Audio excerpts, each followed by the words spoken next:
Hello and welcome back, everyone. We're preparing for our second match of the day. I know, later than we expected. That last one went to all 3 games, and TSM Amateur did take it. But next up, we got AOE Esports going up against 100 Thieves next. Again, a lot on the line here for these teams. AOE Esports, they are currently locked in for the qualifiers for Proving Grounds, but they're hoping for that auto qualification by getting a top 2 finish here, obviously. And 100 Thieves next, they have not yet locked in their spot. And obviously, they would also be happy with a top qualification. So, Joshi, talk to me about this match coming up in front of us here. But actually, before that, let's catch everybody else up at home as to what's happening elsewhere around the tournament, because we do have a couple of our matches finished. So we can take a look at the current group standings. Joshi, walk me through this. Any big surprises right off the bat? I mean, obviously, Group B, we've had a bunch of big upsets, right? TSM over Cloud9 and OQ over Resolve are both rather surprising. But as we look towards the rest of the standings, right, the Wildcard and EGP beating Conviction and AOE Vice, not a big surprise. Maryville taking down Glaive is expected, and AOE Randoms over Supernova, also something that we were kind of looking for. So ultimately, you know, we had a couple of surprises in Group B, but everything else seems to be shaking out the way most people would expect. So Group B is the problem child, is what you're telling me right now. They're the ones that are not going according to plan. They're the middle child. They don't want to go to college. They want to go to, you know, art school. They're the ones that need attention. You know, we'll pay more attention to Group B later on. But yeah. I think it's going to be interesting as we're looking at this new group between AOE and 100 Thieves, because we haven't seen them play so far during the summer. They haven't been in the same group, and because 100 Thieves have yet to make it out of groups so far in both Challengers, Uprising, and Risen, they haven't had an opportunity to go to playoffs and play up against AOE either. So we get to see these guys go head-to-head for the first time in summer.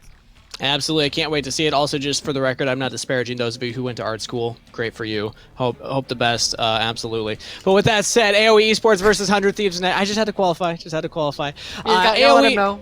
They did take first in their group in both Risen and Cup. These are the real deal here, and they, like we said, have already auto-qualified for the Proving Grounds qualifiers. So currently 7th in the standings overall when we look at teams that have already qualified, and the team is based on points. So even though they've taken first in their groups, once they hit playoffs, they haven't necessarily had the strongest finishes despite looking really good in the group stage. And it's really kind of a big stark difference that we've been seeing, where partly is like they're running into tough opponents, like they played up against AOE Randoms, their sister team, and they went 1-3 against them in playoffs. And then they played up against Wildcard Red, who would go on, to win the tournament after that. So partly it's their tough opponents. You know, AOE Random is one of the teams that just knows them really intimately and can beat them. And then, of course, Wildcard Red is just very strong. So part of it is just a rough group draw, but also they haven't just been looking quite as strong once they've made playoffs as what we typically expected from them coming out of groups. But they will be, like we said, going up against 100 Thieves next here, who haven't really had the best finishes themselves. They've yet to make it out of groups in either Challengers Uprising or Risen. So, I mean, what's their journey been like to get here? Because 100 Thieves next, if anybody's surprised to hear that, just the pedigree of this team, historically they've been one of the top performing in Amateur. But, I mean, it's tough to keep performing when all of your players keep getting promoted to Academy and LCS, which is the whole purpose of the league, right? So catch us up on the current 100 Thieves Next program, their current roster, and what they've been looking like. Yeah, so 100 Thieves is now made up of Gamsu, Chad Jungle, Young, Instinct, and Busio. And they have a lot of players that you look at who are on paper at least middle of the pack or better, but they haven't necessarily figured out how to play necessarily super cohesively. I know that Gamsu, you know, a lot of people know him from his time in the Overwatch League, and he's been coming back and he's been looking just fine, and notably one of the few people who has still been playing Ornn recently in the current meta, which is not something you would typically expect. And I think it's, to me, looking like a situation where they have a lot of players who don't necessarily know how they want to play as a squad just quite yet, and it means that they are performing worse than I would have otherwise expected them to. Yeah, they got a lot of losses, but they were able to take down Wildcard Black twice back in Risen, so they do have that to their name. Another team that's kind of below them in the current standings right now. They have 40 points, so if they get last in this group, they're at 50. Again, they're not technically locked. It's very hard for any team that's at 40 points right now to not get into the Proving Ground qualifiers. They would have to get pretty much last place and then have other teams that have yet to pick up points get a lot. So that way, you know, the numbers work out. So, I mean, they're still a strong team. I still expect them to be making it to the Proving Ground qualifiers, but their opponent right away, we are leaning to the AOE Esports side, right? Like, if you had to go over the win conditions for AOE, I think there's a lot more for 100 Thieves next. So let's go over those. Let's have you take AOE, and then I'll hop in with 100 Thieves next. Sure, we can go back. I mean, when you look at AOE, it's really a story of Dark Wings and RBM more than anything else. I remember a long time ago, RBM made a tweet saying he wants to continue playing just so he can make sure that Captain Flowers has to say the name really big meme on cast, and luckily for him, he was able to do so. He looked quite strong previously with previous rosters, but now that he's on AOE, he's continued to look rather strong. And Dark Wings is one of these players that on their good days is looking like one of the best mids in the tournament, but is still working a little bit on the consistency. I'd say that when he plays things that are a little bit unusual, like the Aatrox, perhaps where the name Dark Wings comes from, he can look really, really spectacular, but other times when he brings out the Zed and he just, you know, flips that coin and flips 2 heads but 1 tails, it ends up asking a couple of questions as to whether or not he's ready to play for Academy. Well, we'll see. Dark Wings is a mid laner that I've been very excited about. When I rank mid laners in North America, the #1 thing that I look at is trigger pulling willingness. I don't have like a cool name for it, but just like the willingness to go in, to go for that play, that killer mentality. The number 2 thing is how closely their name reminds me of DuckTales. Duck. I get Darkwing and what Nuke Duck, I guess, would be the second one. I'm trying to think like what other mid laner hits that criteria. All right, you got your own, Josh, regardless. But the big thing is Darkwing is willing to pull that trigger. He's willing to go for those big plays. Sometimes it gets a little inty, but like you said, you were leaning kind of 70-30 for consistency right now. So if he can lean on that 70% consistency in this series, that's enough to win a best of 3 right there. It really is. The opponents on 100 Thieves next, I'm going to be fully honest and transparent. I haven't had a huge opportunity to review all their games. They haven't had many of their games streamed either, so a lot of my opinions will be from others in the scene. I actually had a chance to talk with Cubby in particular, and he was saying that when he looks at this team, he's really focusing on Busio right now. Busio is looking like the strongest member of the team. Maybe not necessarily solo carry potential, able to just, you know, funnel everything onto him and he will win you the game, but he is a strong performer. Right, like, it's hard to funnel support in the modern day and age without, like, a Senna being involved. And I think, you know, we were talking a lot about Instinct, too, as one of the players that kind of by default has been getting a lot of the farm for this team, especially after the 15-minute mark. And that just means that he is going to be disproportionately strong as we start getting towards the later game. But he's not, you know, the Uzi kind of player. He's not the strong enough player that he can just be, you know, give him all the gold and he's going to carry us. He's not quite at that level, but what he does do is he always makes sure that he is going to be a relevant threat later on in the game, and it's something that they tend to do. They tend to play a little bit longer than a lot of other teams because they aren't necessarily as focused in the ways that they're going to be ending games quickly. And I also just want to take a quick moment because I don't know if this is confirmed or not. I also don't have the information on Young in particular, but there's a chance that on average this is the youngest team in amateur right now, other than Gamsu, who is a fellow boomer like myself.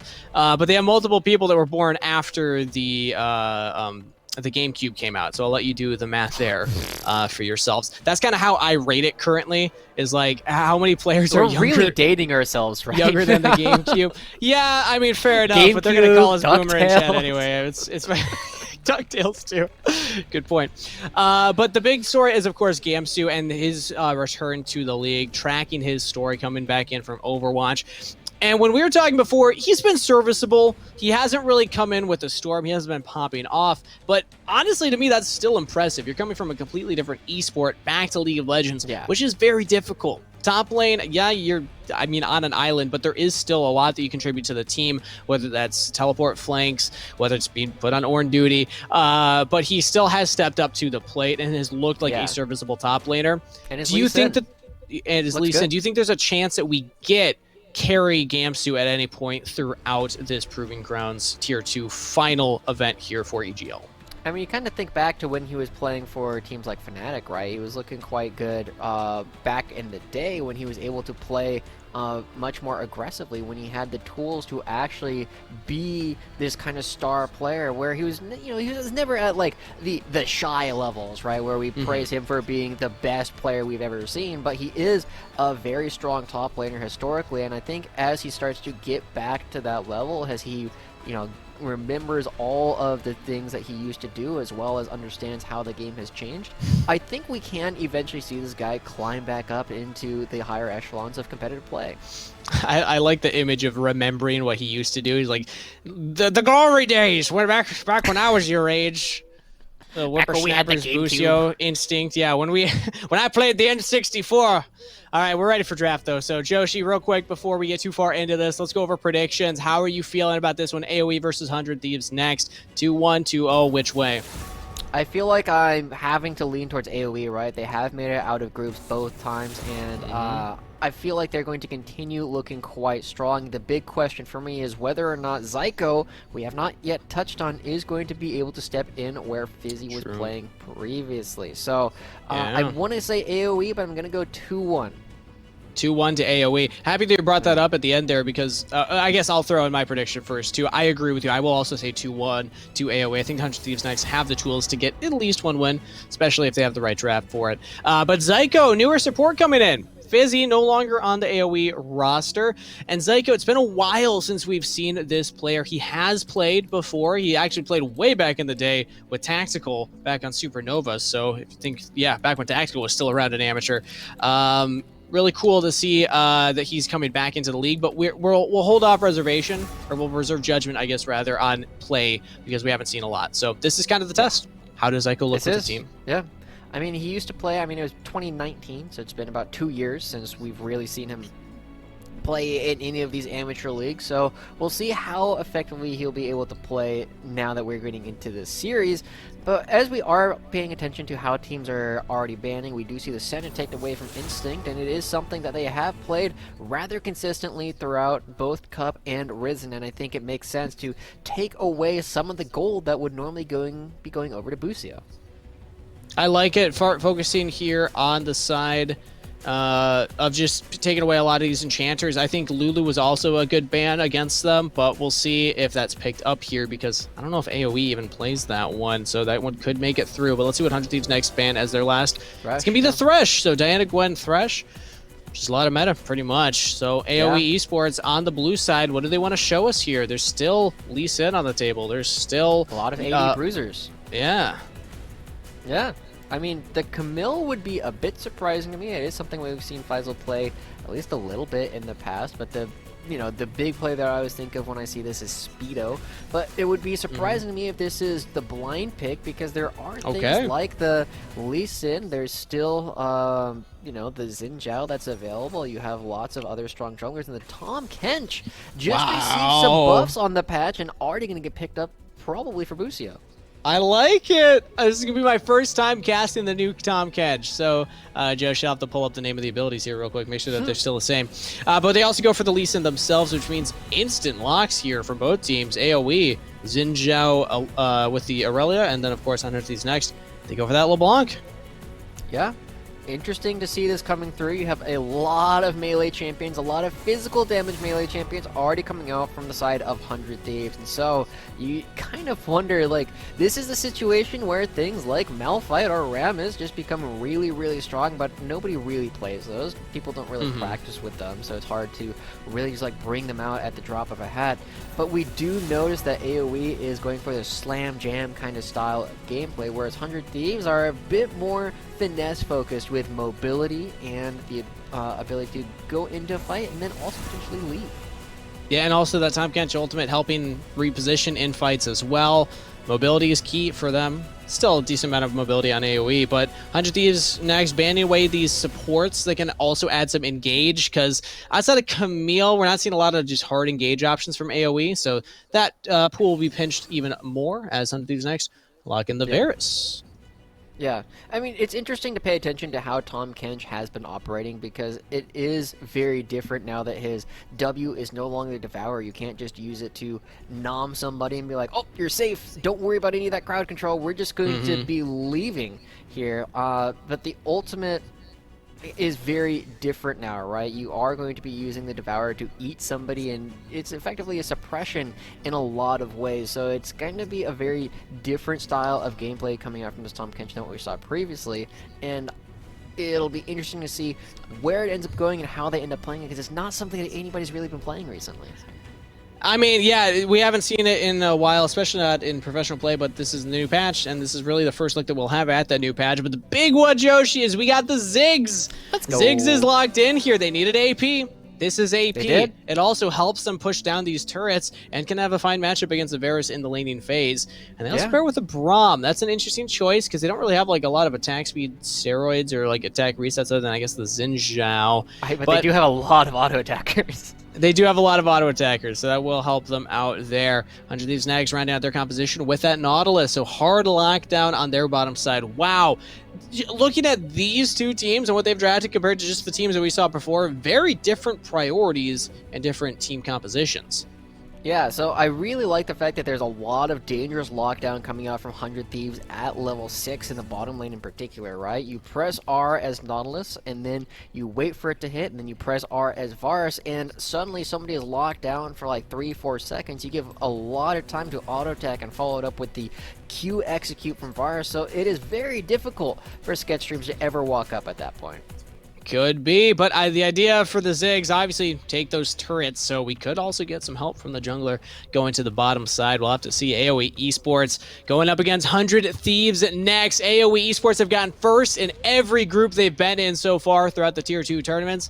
100 Thieves next, yet to make it out of groups. Let's see what happens here in this best-of-3 series after we send it to this break before we get loaded into the game. So do your stretches, grab your water. We'll be right back after this.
And welcome back, everyone. Loading on to Summoner's Rift for our second match of the day for EGL Summer Showdown, the last of the Tier 2 tournaments for points and auto qualification into Proving Grounds and the Proving Ground qualifiers. We got AOE Esports taking on 100 Thieves next right now. Now AOE Esports already qualified for the Proving Grounds qualifier tournament to make sure that they can actually have that run for the Proving Grounds itself. 100 Thieves next. They're looking for as many wins as they can get, as many points as they can get, so they can say the same. Joshi, it's been a little break, so let's come back into this game here and talk once more about the compositions, how we expect this game to play out, and based on not only the team's identity and the team's playstyles, but also the compositional identity and compositional playstyle. Starting outside of AoE, what are you noticing here? I mean, the big thing here is they got a lot of melee champions that just want to get in and brawl it out with the enemy team, and they're going to be adding to it by having a Ziggs, right? You're going to be, trying to get this big melee brawl going, and then you're going to lob this giant AoE bomb to deal 1,000 damage to everybody in the brawl, and it's going to be really strong if you can layer it all on top of each other at the same time. And they also have engage tools because they can just throw a Camille like a Pokemon at the other team. I choose you. Also, triple teleport. Triple teleport is important to note, too. They have a lot of rotational plays that they can go for, cheating tempo, as it were. True. And we see really big meme starting on the red buff bot side is spotted here by a ward. We didn't see who placed that ward earlier on because we were taking a look at that beautiful cinematic instead. But that was definitely worth it. I can't tell you it is young. You can't tell you. I can tell you it is young based on the fact that he's the only one who has activated his trinket so far because it is on cooldown. But I also just want to take a moment to talk a little bit more about this Tahm Kench, right? Like, it's a champion that nobody has been seeing at all recently as a... bit of a touch and go down here in the bottom. But it is a situation where it is a very obnoxious champion in the top lane, kind of as it has always been, right? It lost a bit of sustain off of the E because you're not going to be using it as much, but it has a little bit more aggressive crowd control you can start with in the W, and it heals more because if you land the Q onto champions, you are going to be healing for a percentage of the damage done. So that is going to be very, very helpful as well. Oh, look at that. We even get to see it. A replay. Thank you, it. production. Wow. Thank you. See, this is why they pay you to be the smart one on the cast, because I didn't even think to just look at who placed a ward. But yeah, production's got my back. For the simple-minded that need to see it and can't put two and two together. But the Tahm Kench matchup on the top side, yeah, it's a very different look this time around. You're also taking Grasp for that extra sustain, and he's also getting an early gank here. Now, keep in mind, the new W on Tahm Kench can set up these ganks. Faisal is level 3. Yeah. Gamsu's waiting for it, just hits it. Do they go for this now? I think they do. Oh, Faisal's going to face check this right as we look bot side. Let's take another look top. Nope. Faisal does back off. All right. Very patient. This is a lot of time being spent by Chad up here in the top side. Oh, Faisal faked the ward. Oh, interesting. Okay, so now RBM does have time to come over, and Chad Jungle's just going to be backing away. He doesn't get spotted. Wow. So RBM going to have an opportunity to pick this up, likely uncontested. He does indeed, but now he knows exactly This is where awful. the Lee Sin is. This is so bad. Chad Jungle's he's 3 camps down. He's half of the clear of Really Big Meme, who can even just go for these Raptors. Like, Chad Jungle has to go for this bottom scuttle. Although, Really Big Meme isn't actually going for it. He's going for the Krugs instead. Okay, either way, you're still taking camps away from Chad. Yeah, you're also threatening a potential dive on Tahm Kench. It's a really tough dive, to be fair, but you are threatening it because of the fact that the thick skin is there. You're storing a certain amount of damage that you're taking in the moment, and it does mean that you will be able to get a lot more effective HP just because every bit of damage you take is converted into a potential shield immediately after. So it's very difficult to actually kill him as... Whoa, Darkwings. Lucio's mid lane. He's looking for it. Gets flash out of Darkwings. Darkwings goes back in, though. He's trying to bait him under the turret. That's a lot of turret shots. Okay. Oh, first blood. Barely secured by Young. It is traded as Darkwings gets one. Now Really Big Meme is here. He has Zyko roaming into the mid lane as well. But he's only level 4. Young is level 5. All right. That means that the wave will just be caught. Successful play there by the Thieves. Yeah, the assist does go over to the Lee Sin, so that will be a little bit helpful, but Darkwings, very aggressive here, right? We're saying that he's always looking for a lot of these plays, and a great flash gets him an opportunity to try and turn things around onto Busio rather than just dying, but it is a little bit surprising that he's willing to go for this kind of thing, right? He knows he doesn't need to trade 1-for-1 at this point. He can just walk away, but he opts into the fight because he wants to get the kill.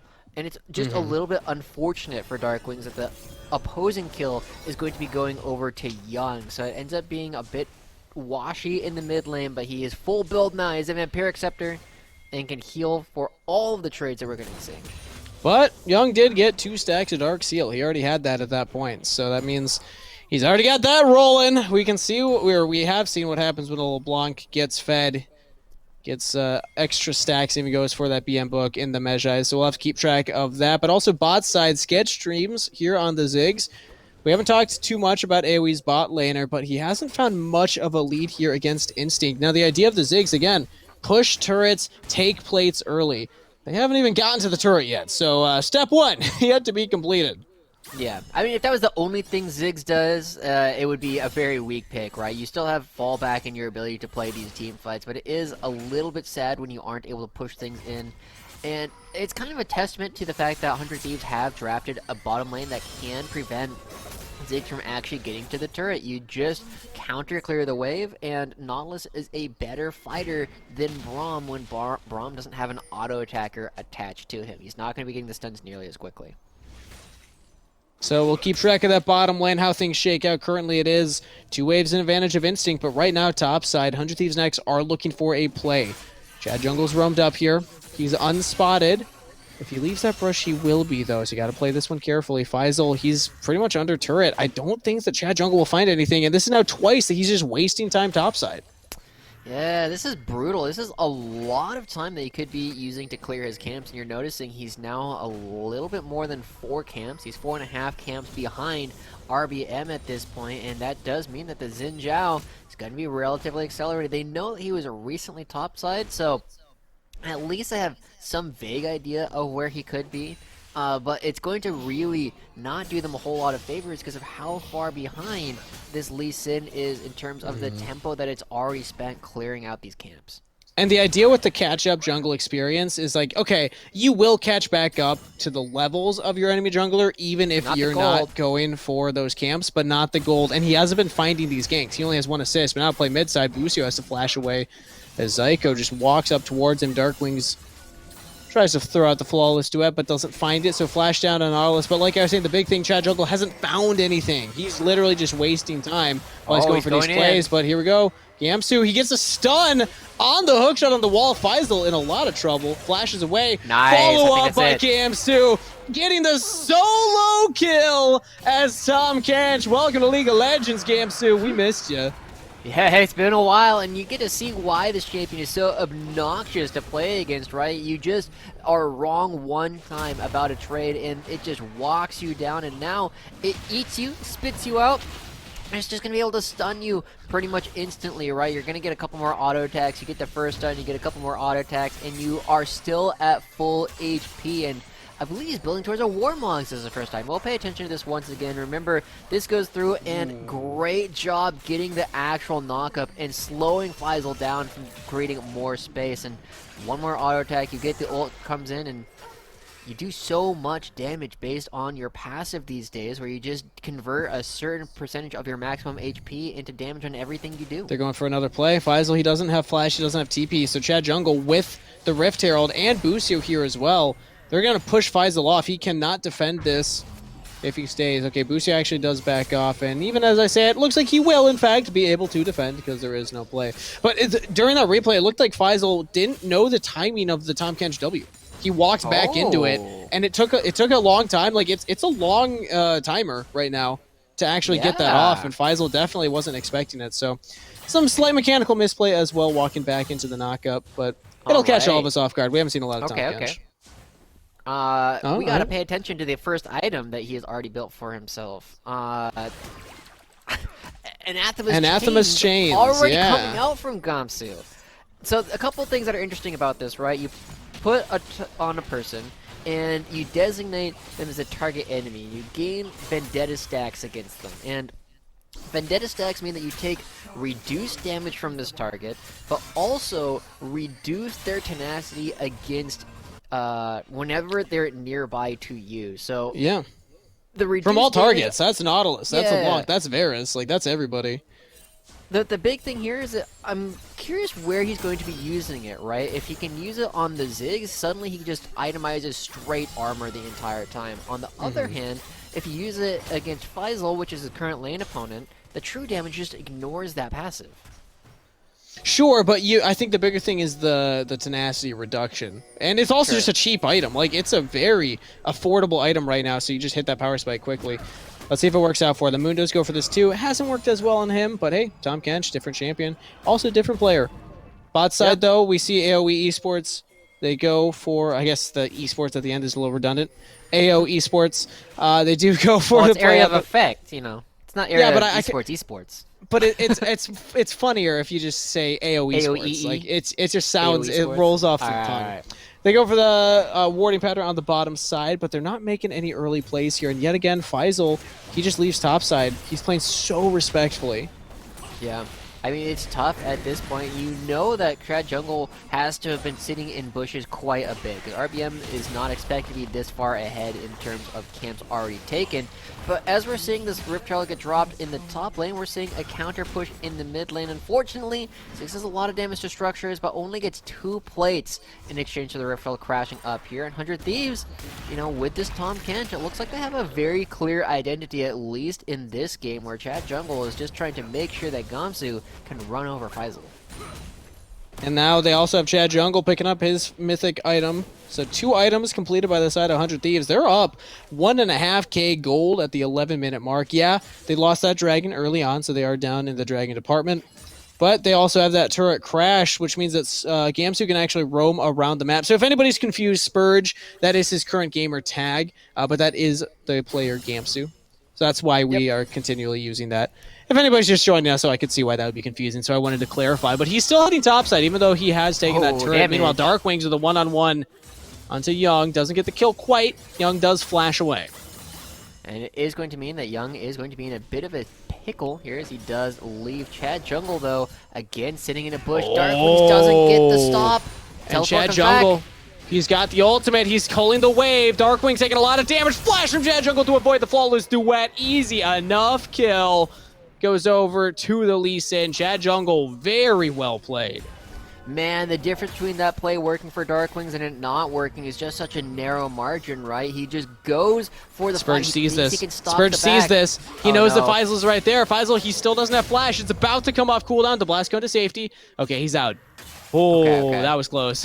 Well, look at the damage differential that comes through, right? Like, Tom Kench does so much damage, again, because of the passive, whereas auto attacks deal a percentage of his maximum HP every single time. So, it looks really, really rough for Faisal to still go for this. Now he's got the Divine Sunderer done, so he can start chipping away at the HP, but he still doesn't want to take these long, extended plays. And speaking of these plays, we got to look at Darkwings as he goes for an opportunity to just fight Young and gets a lot of damage in the initial trade, just because, you know, you get a lot of damage off of these auto attacks.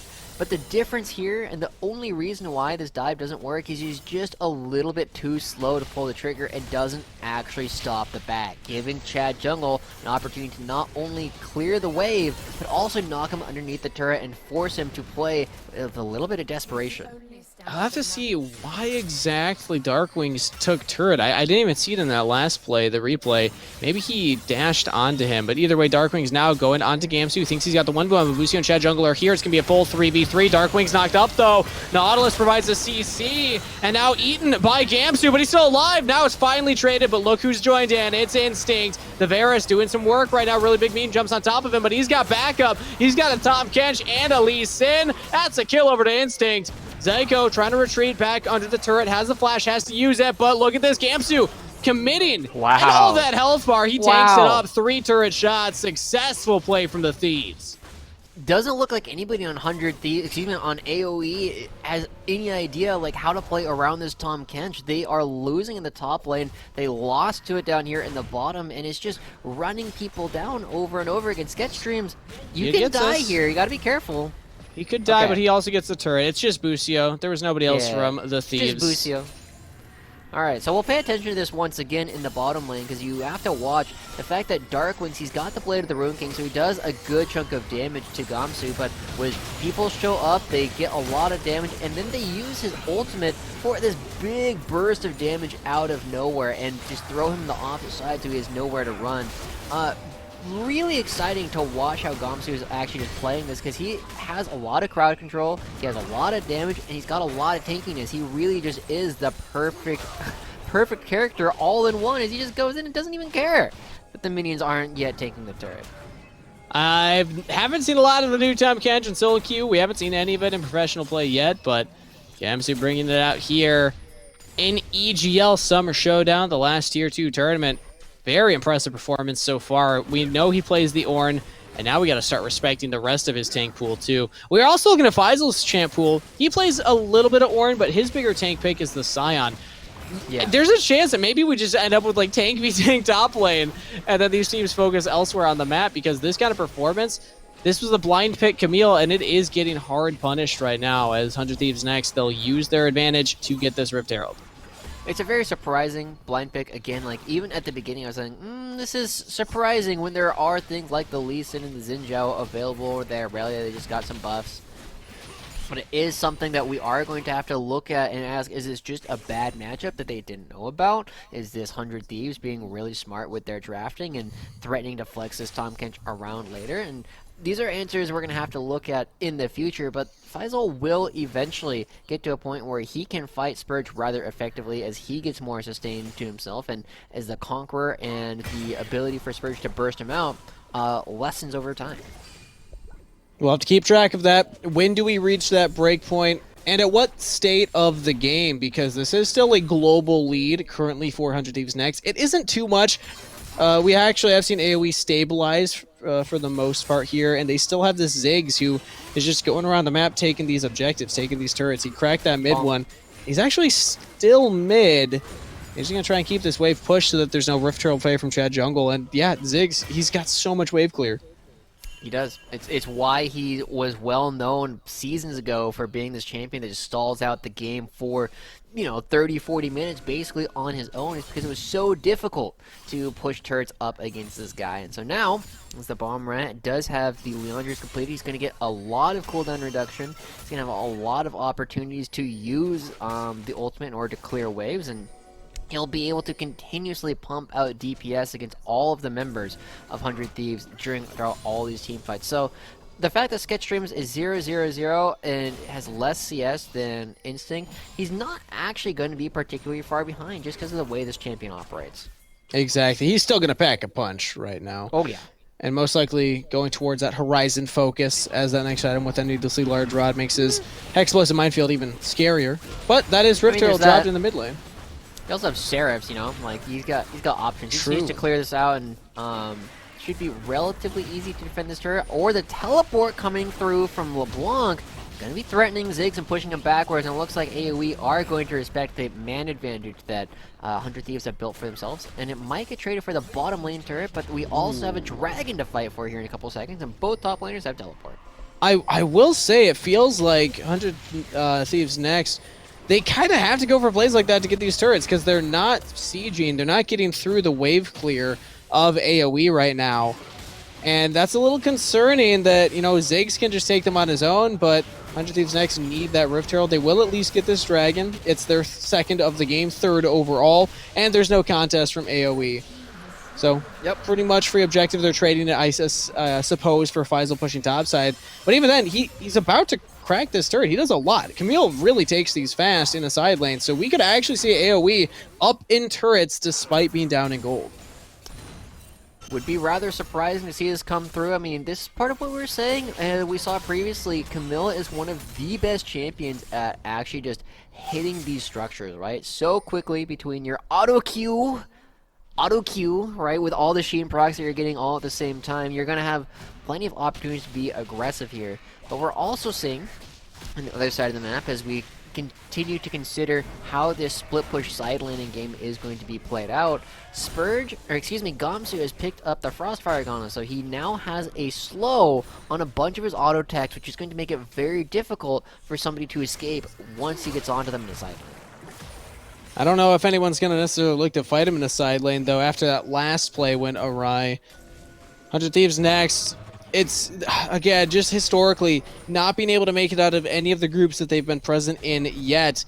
We've had a couple upsets already today. There's a chance that they still can't pull this one out, but as of right now, the last couple minutes, doesn't feel like they're being too proactive on the map. But hey, I guess they can hear me. They're going to start a Baron at 20 minutes into this game. This is bold. Darkwings does have teleport, and you can tell that they have a bit of an idea what's going on. Look at the damage that just goes across. It's actually not as much as I was kind of expecting. Oh, Faisal. Oh, he gets caught. Oh, barely over the wall. Had the flash. We liked that from 100 Thieves, though. Young continuing the chase. Faisal, he doesn't have his hook shot right now. That's a lot of damage. Hexagonal Ultimatum has to be used. The dive on the turret. Faisal's still alive. He's buying as much time as possible, but he will fall. But man, he bought time. He bought so much time. 5 members of 100 Thieves committed to that dive, and they're going to be giving up not just the mid lane turret, but also most of the bot lane turret, maybe the entire turret, and now 100 Thieves right on back to the Baron. This is a big committal from them, and if RBM is able to walk over and steal it, it's going to be a brutal turnaround where AOE just gets everything. But you pretty much have to go for this. You cannot just let a Ziggs push in on your turrets. This is Ziggs. Look, they actually got Darkwings pushing in on the turrets on the bot side. Now the fight happens from 100 Thieves. They go for the engage, but look at that damage from Really Big Meme. He almost just blows up Instinct. He's in the Baron pit on his own. He will fall, but the team stalled enough. Teleport in from Faisal, teleport in from Darkwings. They jump onto Spurge. Gamsu's dead. Shut down to Sketch Dreams. Wow. AOE Esports got the mid-tier middle lane, mid-tier bot lane, and they stopped the Baron push. What a swing in gold momentum. And we have to remember that the 2 kills that AOE lost in RBM and Faisal were 0-1. They weren't worth all that much gold, whereas Gamsu had this huge shutdown. So the fact that the kills are technically 2 for 1 in favor of 100 Thieves doesn't tell the fact that 100 Thieves lost out on that gold trade on the kills on their own. So this is a really big turnaround as we have a chance to look at the replay, because it looks kind of weird, right? RBM goes in, he just needs to dive, he just needs to stop this. He doesn't need to necessarily pick up the Baron for himself, he just needs to convince 100 Thieves to stop hitting it. And this is a situation where there are plenty of tools. The virus just presses R. You turn things around, but RBM goes in and forces Instinct to use the stopwatch. But at that point, his job is done. Even though he dies, he has taken enough damage away from his opponents to prevent them from actually continuing to threaten the Baron. And I love Zyko's positioning too, this new support, wondering, hey, how's he going to look with AOE Esports? I was concerned based on how the early game went, but that kind of fight, really impressive. He just walks forward, absorbs like 10 cooldowns from 100 Thieves, and then still survives. He saves his W to get back out of the fight once his shield is down. I'm happy that Zyko is a support that is gelling with AOE Esports. I'm happy that AOE Esports still are in this game. They now have the lead for themselves as Ziggs putting in work, as we see Darkwings can now 1v1 Young in the bottom lane, pushing Young back. This Wit's End on the Aurelia, really affordable purchase, very a worthwhile investment for Darkwings to go for. It makes a lot of sense. There's a lot of ambient magic damage consistently coming out from 100 Thieves. Now, one thing I am curious about in terms of items is who this Anathema's Chains is actually put on right now. Is Zyko trying to be aggressive? He's engaging. Through. Look at this. He just sees Gamsu all alone right now. Hextech Ultimatum. They're locking down the top catch. They're locking down the tank. This guy's supposed to survive the fights, and he does. Now Young's over the wall. Gets onto Zyko. Busio's down, and the fight has been turned, but turns right back. Faisal picks one up. Young retreating. Chad Jungle retreating. 100 Thieves next. They did take down Braum, but they sacrificed their own support for it. Now Instinct's in a lot of trouble here. Faisal on the Camille. Absolutely wrecks him. Gamsu will save Chad Jungle for now, but can he stay alive? He's still tanky. He's under his turret. A lot of damage coming through here from Sketch Dreams. The Ziggs is putting in work right now. And even with all of that, even with all that engage, all the tools used onto Gamsu, he survived. Absolutely insane from the Stomp Kench.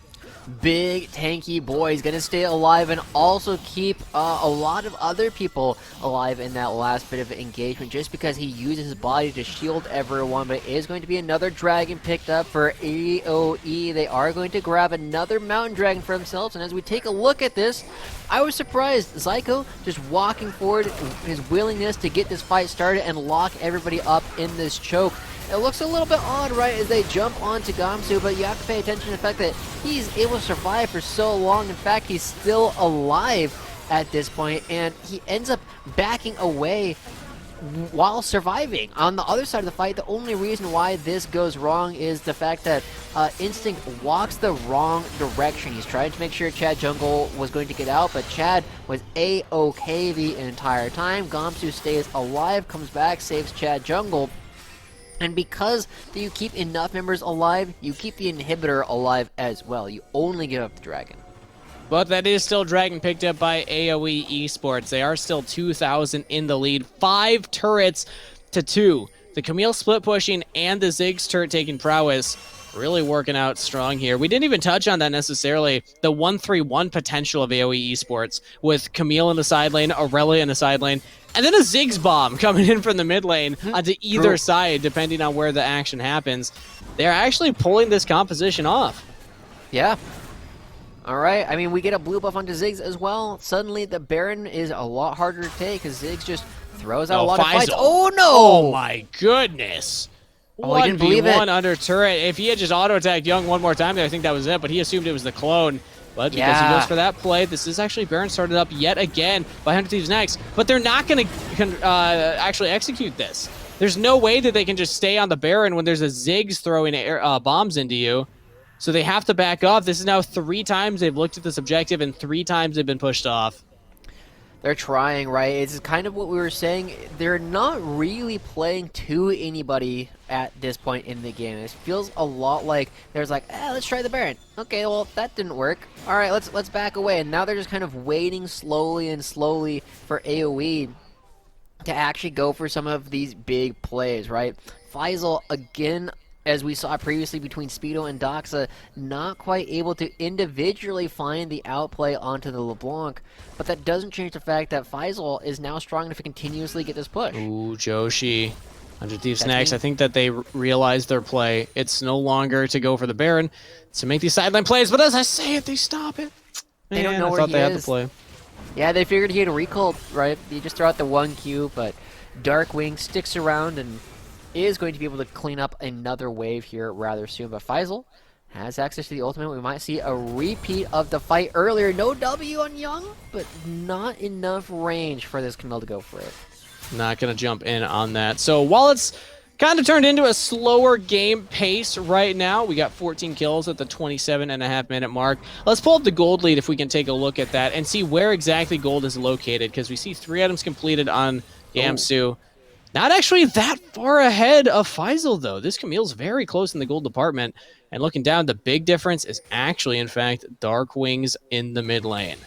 Yeah, Darkwing's very scary on this Aurelia, and we'll have opportunities. Faisal just going into Gamsu, not going to commit to the ultimate, right? You see, like, even though he's not taking any damage back anymore, because the base damages that Gamsu relies so much upon are starting to fall off at this point in the game, he's not able to do a whole lot on his own either, even with the Divine Sunder up against a very tanky character, because of how much HP and how much armor this Tahm Kench has already built up. So it's a stalemate right now, but in 5 minutes when another item comes through, it should continue to get better for Faisal. And that's the thing, is that his items also cost more. You look at Gamsu, that Anathema's Chain's at 2,500. That's why he was able to get that so early. It's a good power spike right away, but it's not going to keep up with a 3-item power spike Camille. Also, Thornmail cheaper than anything that Faisal's currently operating with. So we'll keep our eyes on the Camille in the side lane. So far, AOE Esports, they're not pressured to accelerate this game state yet. They are just going to play for these objectives. Dragon's up in 30 seconds. Seems to be that's where the next focus is. So thank you, Observers, for showing us Faisal getting this push topside. He has teleport. Somebody has to go answer him from 100 Thieves next, while the rest of the team is focused on keeping vision priority around Dragon. All right, I mean, they're going to be the first ones to the punch, right? But the thing is, they don't have the best tools to lock people down in a lot of these choke points. Gamsu is going to get a little bit of a victory here in this fight, but the Chain of Corruption misses. That's really big. You got a bunch of melee really champions. Big. Yeah, and now Busio is going to have to be the primary engage, but he's a committal engage. Once he goes in, he is in. They actually teleport Gamsu down here, though, because Dragon has spawned, but look at this. Darkwing's on a deep flank right now, all the way on 100 next side of the jungle, and they're also teleporting Faisal back teleport. there. 100 Thieves next. How are you going to play this one big out? Flank. You got multi Watch flanks, Instinct. multi-threats. Look at Darkwings. Look at Faisal. Instinct's dead. The AD carry's taken out of the fight to begin it. And AOE Esports, they found the perfect flank. Now chasing down Gamsu. It is a tank. Going to be hard to actually kill him, but he doesn't have any backup, and he doesn't have any escape route, so he's just going to waste as much time as he can. Sketch Dreams will take that one, and Dragon earned by AOE Esports. We're going to have to watch the yin-yang of this last fight again in the replay coming up, but it's really big. Another Mountain Dragon going over in favor of AOE. They're the one with Ziggs. They're the one that can stop the other team from hitting the Baron. But it's not necessarily the easiest thing for them to go for these sieges, because Ziggs is the only ranged champion on their team. Young, gets spotted, but isn't going to get jumped on just quite yet. So now AOE are the ones with control over the Baron, and I feel like 100 Thieves just tentatively hitting is over. Pay attention to this. You got a little bit of a similar thing happening on both sides, where you have LeBlanc looking for Ziggs, and you have Camille looking for Varus. I think we all watched Camille just kill Varus the first time, so let's watch what Young does. He's trying to find sketch streams, but he uses the first W and doesn't get any damage off of it, so Ziggs is able to survive without using any summoner spells, and Young doesn't have a way back into the fight. He just has to leave, and so it means that Faisal is just doing Young's job, but better. And that deep teleport flank was the big part there. 100 Thieves next. They teleport Gamsu in, but they didn't do their due diligence of sweeping their side of the jungle, checking for those teleport flanking wards. And now they've tried it a couple times going for the Baron, but they're not going to be able to with a gold lead this time. If they take it, they're going to have to get a couple kills, because at this point, AOE Esports, they're just going to post up around this Baron. They're not going to give 100 next the option to burst it. There you go. Some good damage coming through. Yeah, it's so tough to burst these objectives with these teams. We'll see what they're actually able to do, as we do once again see Darkwings down in the bottom lane. Yeah. You have Faisal up in the top lane, and it's forcing 100 Thieves to go for this They're Baron. doing They this. need to do something to pull the attention. But Instinct isn't with the rest of the team. The AD carry is caught out. He now has the Busio. backup. Busio is going to be the sacrificial lamb. The support is dead. Darkwing teleported in, and now they're on to Gamsu. He flashes, but doesn't get over the wall. Oh, no! The channel! He does get over with the W, Okay. but Darkwing follows him. And that means disaster for 100 Thieves. Young falls.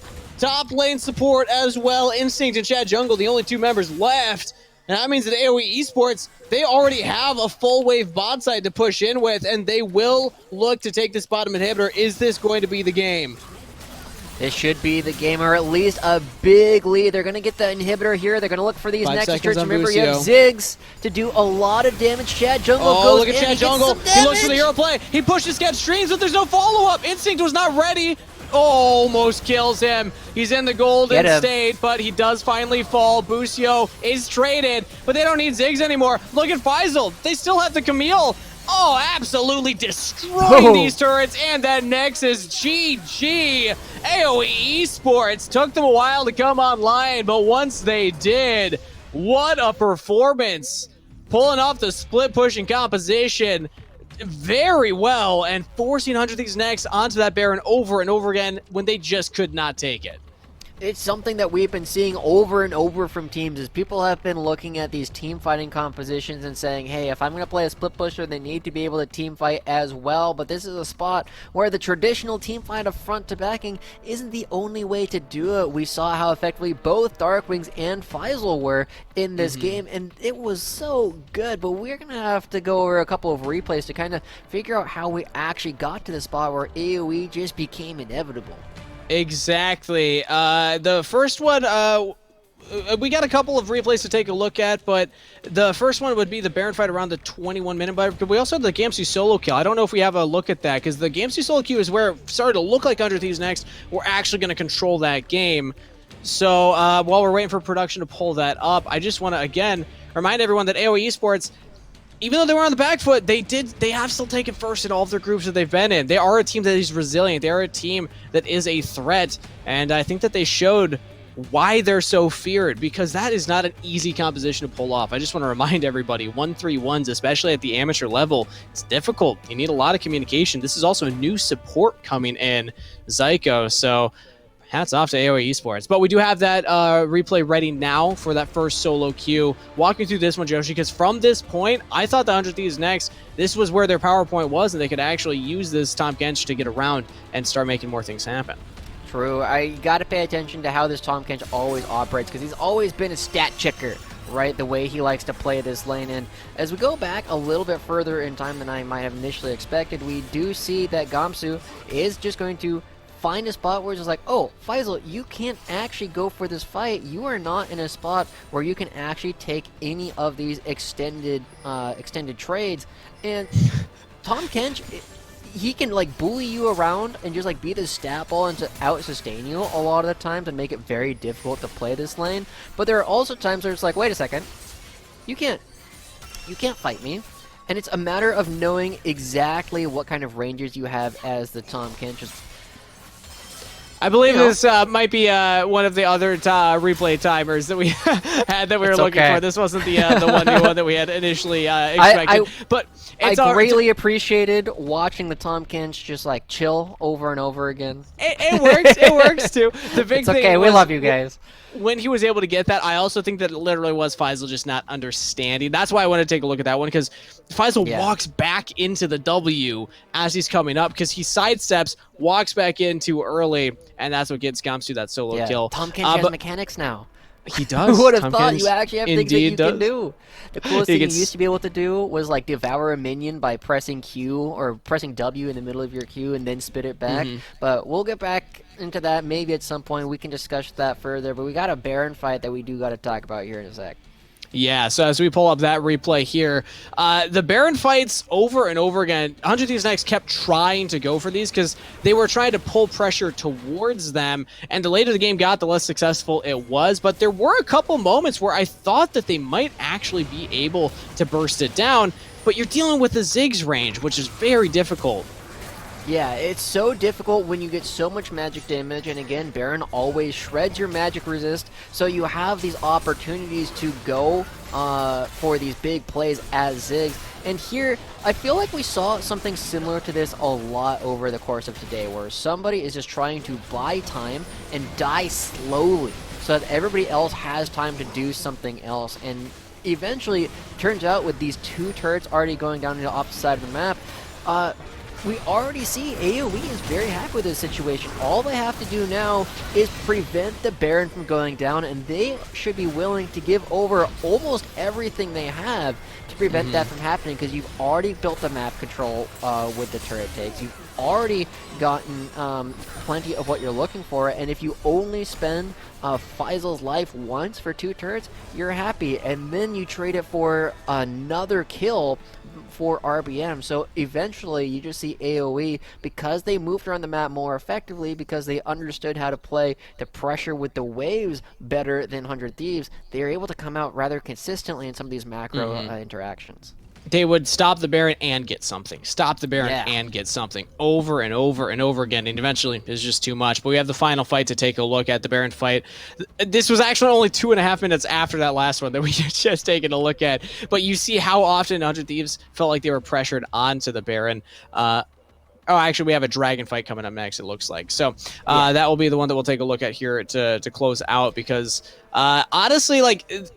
while we were trying our best to find the big highlight replay plays, a lot of this was just macro difference. It really was. And, you know, I could spend an entire analyst list just talking about all the cool things that AOE did. But in this kind of thing, I, again, just want to highlight, right, these compositions, they both do kind of similar things. You have this brawly frontline, Lee Sin, Nautilus, and Tahm Kench versus a brawly frontline and the Braum, Irelia, Camille, and Xin Zhao. And you have these big backlines that you got to be very protective of in the Varus and the Ziggs, and when one of them is going to die to a smart flank from the Camille and the other is not going to die to the flank coming out from LeBlanc, the fight becomes very easy when you just have the one extra member who's able to continue to pump out damage. Yeah, and we saw them pull off that composition beautifully. Let's see if they can do it again, though, because this is still a best-of-3 series, and we do have a chance for 100 Thieves next to bring us back here. We both said 2-1, right? So we're both expecting it to go the distance. We'll see if they can do it or not, or if AOE Esports can close us out quickly for the night. We're going to send it to a short break before we're back with game number 2 right after this.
Hello and welcome back, everyone. We're preparing here for the... Wait, what was that, Joshi?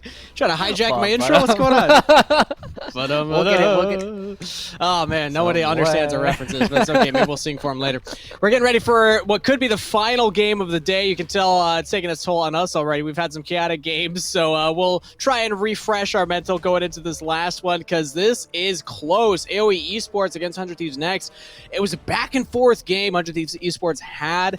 or 100 Thieves Next, rather, had the early game, but they weren't really able to execute those Baron takes, and AOE Esports played the map, played the 1-3-1, and just took way more objectives once we crested that 25-minute mark. But it was a slow ramp up into that. So, Joshi, from your perspective, again, take it from both teams' perspectives here. 100 Thieves Next, what do they need to look at going into this next game? What should be their focus? Anything in pick ban that they need to adjust, or just stylistically in the game decision-making wise? I feel like in terms of their pick ban, it was pretty okay, but a couple things jump out, right? You start with the fact that Chad Jungle spent a lot of time doing nothing up in the top lane and not accomplishing anything with his time as the Lee Sin. He found himself rather behind in terms of farming, as well as not really getting a whole lot of extra pressure onto Faisal up in the top lane. So it needs to pull the trigger if you're going to be spending that much time, or just not go up there in the first place. And I think that really hurt them over the course of the game. Lee Sin being behind the Xin Zhao from pretty much level 3 absolutely affected how that jungle matchup went.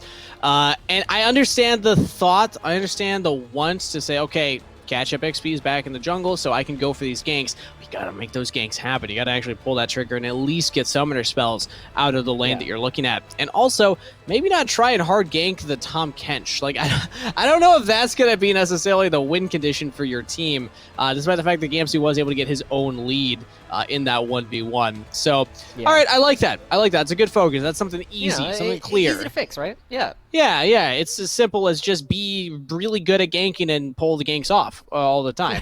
just do it, right? Just Even get if you the don't kills. Get the kill, you can just get the flash off of it, and suddenly it becomes very difficult for Faisal to ever walk up to Tahm Kench, because the windows in which you can successfully do so without just getting run down like we saw early in the game become even narrower. It's so hard for people to ever walk up to the lane. But now let's take a look at it from the other side, AOE Esports. I'm kind of struggling to find anything big that they need to look at, big that they need to improve on. They just took their time. That's really what it came down to for me. But from your perspective, is there anything else on their end that they can be looking at? I mean, it's kind of hard, right? Because they could take their time with the roster, or the composition they had drafted for themselves. They were just kind of waiting for Ziggs to do things. They were pushing and playing this long pressure game the way that they really wanted to, because they could team fight, but it wasn't the easiest thing in the world. They weren't going to just win off of all these team fights. So it's hard to fault AOE for anything they really did, other than maybe a couple of small individual misplays where they were a little bit too aggressive. And, you know, they probably could have had a few fewer deaths, but at the end of the day, every single time somebody died, they would almost always get something in exchange for it. So it's not like the deaths were always in vain. Exactly. It's kind of tough to look at that performance, at least from my perspective, and have very definitive, like, clear moments of, like, this was a big mistake. Yeah, this was bad. Yeah. But the biggest thing was the Ziggs pick. It made it very far through the pick and ban, so I'm also going to add that for 100 Next. You cannot let that get through. I mean, we'll see what the side selection is going into game number 2 once we're ready for pick and ban here, once the teams are loaded in. But you just can't let that go over, especially through 2 rounds of bans. I know, looking at AOE Esports match history, they actually haven't piloted the Ziggs at all yet in all of the Proving Grounds, UPL, Risen, Challengers Uprising, none of it. So I understand thinking, okay, it's not in their wheelhouse, but in the words of Cubby, another color caster in the scene, it is a meta warping champion. It changes how the game is played because of how fast it can take turrets, how fast it can clear waves. We saw it was impossible for 100 Thieves Next to even get onto a turret because of the Ziggs. Yeah. And I mean, you had this whole stream last night where you were talking about tempo and the importance of tempo and champions that can cheat tempo. It almost feels like Ziggs cheats. I don't know if it's tempo, but he cheats something. He's clearly changing how the game it wants to be played out. So I think he's not necessarily building a lot of his own time that he can use to go elsewhere on the map and be proactive a lot of the time, because it's so dangerous for Ziggs to roam around the map by himself without friends, because he just dies, right? But what he does do is he stalls out your opponent's time so heavily. If they don't have a wave to play with, how are they going to be hitting the turret? If they can't hit the Baron without taking 1,000 damage across all of their members from a single bomb, how can they do that? They always have to find something to do, and it usually starts with, we gotta kill the Ziggs. He's like the Batman. It's normally Darkwing that you think of as being Batman, but this time it's Sketch Dreams. Sketch Dreams, Darkwings. At least they rhyme. The big thing, yeah, the fact that Ziggs wasn't getting assassinated by that LeBlanc. They do. Yeah, we're at that point right now, waiting for Pick and Ban to load in. Also, the fact that you compare the Ziggs with the Rift Herald's another big part, too. You can just blow up turrets so fast, and we've seen that in pretty much every professional league right now. So, 100 Thieves next. Take it away. Or pick it if you're going to be blue side. Maybe I think it's blue winnable. I honestly think that you can't just go for the blind pick Ziggs right off the bat. I don't know if they play it. That's a big thing, is like you do need somebody who feels comfortable on the pick, and they also don't have any games recently played on that champion. But I that's just my personal opinion. I'm valuing this champion very highly. I mean, I think it's good. I don't know if it's blue, like the first pick that you can go for, because it is such a heavy committal to a style, right? Like, he is a little bit more composition agnostic than he used to be, because he is more of a effective diver in terms of his backline threat that he's able to do, but he is this slow, methodical champion most of the time. But tell me, can you think of a bot lane that can hard counter him?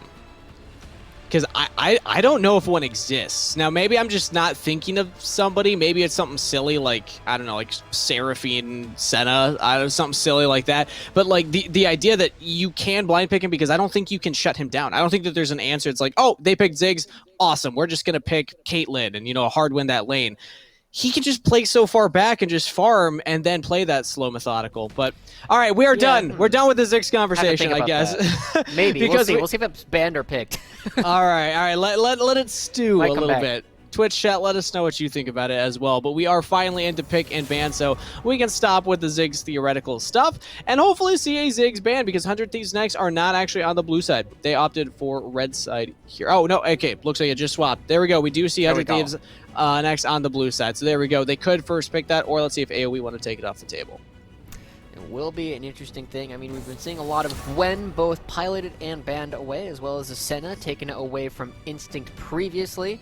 Makes a lot of sense. I don't expect AOE needs to change up a lot of their draft. They just have to try and figure out what it is that 100 next are going to be playing as their first pick, because there are still a lot of champions. I'm not sure that Ziggs is the first pick of choice, but you do have like Lee Sin and Xin Zhao are kind of my go-tos, just because they are so strong, and Lee Sin is incredibly versatile in where you can put him on the map. And 100 Thieves next do like to play him. They play him in the top lane. They also play him in the mid lane. So they would like that one if they can get their hands on it. Other popular bans on the red side have been Viego. Xin Zhao can work too if you want to take away AP junglers.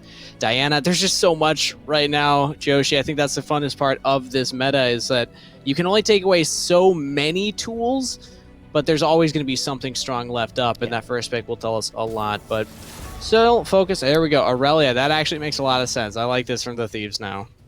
Yeah, I do like that. It's not the Ziggs as you were requesting, but it is possible to still pick it. And so AOE, I wouldn't be surprised if they just took Lee Sin off the table here, just because it is something that Gamzu has played quite well. But I also wouldn't be surprised if they pivoted and banned Tahm Kench, just because it didn't look like AOE really knew how to play up against a top lane, but instead, they're going to ban the Bomb Rat. All right, there we go. See, they think it's blue winnable as well, Joshi. They're banning it on the red side right here. Again, it's just meta warping. But 100 Thieves next. Let's see what they want to pick for their first champion right now. Wow. They're putting Gamsu on the Scion. And this is technically a takeaway from Faisal as well. He does like to pilot that champion, but surprisingly we see a tank top lane be the first priority pick. Yeah. I mean, it's not something that we've seen Gamsu really play since his return. It is a very strong tank, but it is also a very committal tank. Like, you kind of have to throw it in a couple of different places, and wow, we're just going like super quickly. Oh! All right, okay. Okay, we're not even having time to react to the fact that they just locked Diana, Yasuo, Scion as their They first want a quick picks. day. They want a quick day right now, Joshi. Wow. So we do see that sign okay. locked in here. AOE going for the Gangplank with Viego and Akali, and we're also seeing the pick in order. Now, important to note, there is a chance that they just had these picks already drafted ahead of time. I think we're missing that potential because we've seen this happen a few times here. But still, I'm liking this from AOE. Yeah. These bans are very slow. They're like really going through it. They're taking their time in the... Okay, I think they might be drafting in order, right? I'm pretty sure. I think we might be getting ganked by the teams right here on the production end. So everybody, we're catching up right now as well. It would make a lot more sense if these drafts were done ahead of time, because again, like the order is a little confusing, but we can still talk about the identity and what the teams are trying to accomplish regardless, right? So let's think about this 100 Thieves next composition. They got the combo of the Diana plus the Yasuo. We've seen this, but I actually haven't seen it find too much success. The thing is that you still can kind of draft into it if you get the right picks. Yeah, it's definitely an interesting combination with the Diana Yasuo, because it is a very easy combination to pull off. You just throw the Diana in there and then you ult, and you ult again with the Yasuo, so you can catch a lot of these melee compositions off guard, but I can see you're very excited about the last two picks. Yeah, that's more knockups, Joshi. That's another, the Kalista ult throwing Taric in as well, so all of these knockups for the Yas means that it's going to be just, you know, Bounce City here. Young can just keep people up in the air forever. And AOE Esports, with that said, though, they do have a pretty decent kite bank team. Akali's got the mobility to go backwards, although she was recently nerfed, rather. She can no longer cast her Q during the E animation. That actually really affects her trading patterns. But then also the Gangplank good at kiting back. The Tristana good at kiting back. So a lot of tools to get away from the engage of the Thieves.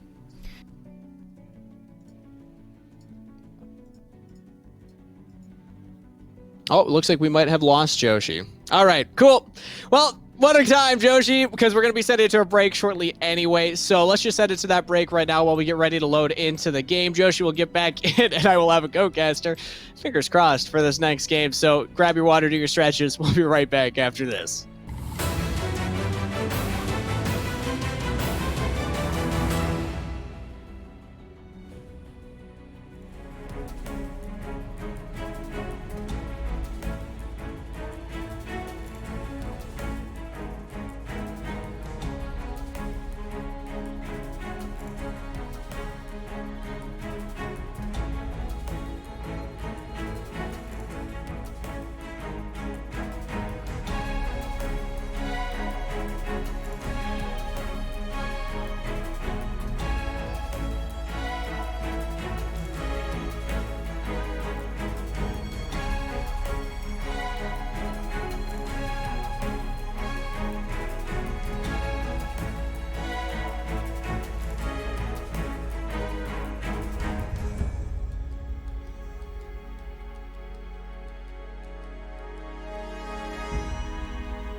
And we are back, everybody. So sorry for that delay. We had some technical difficulties, but we are loaded onto Summoner's Rift yet again right now. Just to remind you where we're at currently, AOE Esports versus 100 Thieves next. AOE Esports are up 1-0 in the series, but we have a very different looking draft, and we did finally learn that we have been, in fact, casting pick and ban in correct pick order this entire time, Joshi.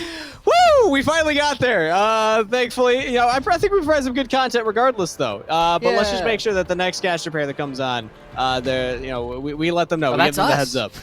Oh, that's us again. All right, perfect. Well, let's go. They're probably doomed regardless then. But let's talk about these teams because it has been a long while since we've taken a look at them. All right. The big exciting one is on the 100 Thieves next side. So, Joshi, talk me through what you think this team is trying to do, because, I mean, clearly it's going to be a combo team, but how do they get to that combo?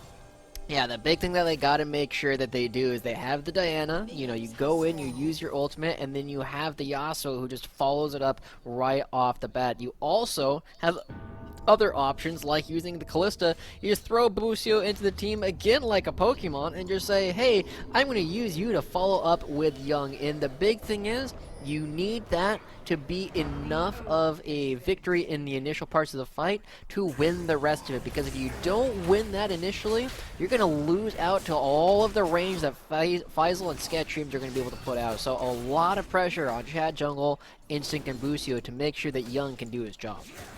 Now, Joshi, I also just want to let you know, because I learned something recently during that delayed pause to start us off. I did go check out Twitch chat. I was nice. I mean, it's always dangerous during a show as a broadcast talent, but I was seeing a lot of Sketch Dreams Tristana hype. Now, apparently this is one of his pocket picks. Something he's very comfortable and has carried on before, so I'm excited to see it myself. Zyko is taking a lot of damage bot side, though. Instinct on the Callista. Does a lot with that Hail of Blades, and that's almost a kill already. Yeah, it's very crazy, like, watching Callista come through. A lot of teams like to use this Callista early on to get these dives going. It's why it's a little bit stronger on the red side, because it's easier to dive the blue turret than it is to dive the red turret early on in the game. But some teams will just say, oh, they let us pick Callista, they deserve to suffer. And Instinct and Busio already getting a lot of damage down into Zyko, pulling off all of the potions that Zyko started the game with, and it doesn't get better for a couple of levels. Not necessarily. Also blows that W cooldown. That's like 12 seconds, level 1. So Busio and Instinct do have an angle here to go in onto Zyko aggressively if they want to. Busio, is he going to read it? He might not have taken Dazzle yet. Actually, no, he did take that level 1. So, all right, Zyko will have that W back off cooldown. I wanted them to punish that. The small little windows can really help you win the game, but I am also a support main, so obviously I'm thinking about that constantly. Oh yeah, and you get both the champions who have the ability to have a greater effect when they are near somebody else. So Tarek very happy to give the extra armor over to Instinct throughout this entire time. But there is a fair amount of magic damage that 100 Next really do have to contend with on the side of AoE's bot lane. Zyko does a lot of magic damage with the Nautilus, and Sketch Streams like the explosive shot. Both the active and the passive part of it do a lot of magic damage as well. So, it's some value simply because everybody does physical damage with their auto attacks, unless you're Corki. So it is a very big part of their early game power budget. Taking a look at what the junglers doing early on here, Joshi, we see Chad Jungle checking out bot side, just sniffing it out, saying, hey, that's a pretty low health Nautilus with no potions. Maybe I can go for it. Not going to find it. Really big meme. Went for the top side. Okay, nice. They do actually go for it, but Sketch Streams just rocket jumps away, so well done. They also see Chad Jungle there, so this gives really big meme some information. Yeah, we'll have to pay attention to how he's actually going to be playing, because once you see the jungler on the bottom side, it's going to take him about 30 seconds to get anywhere relevant on the map.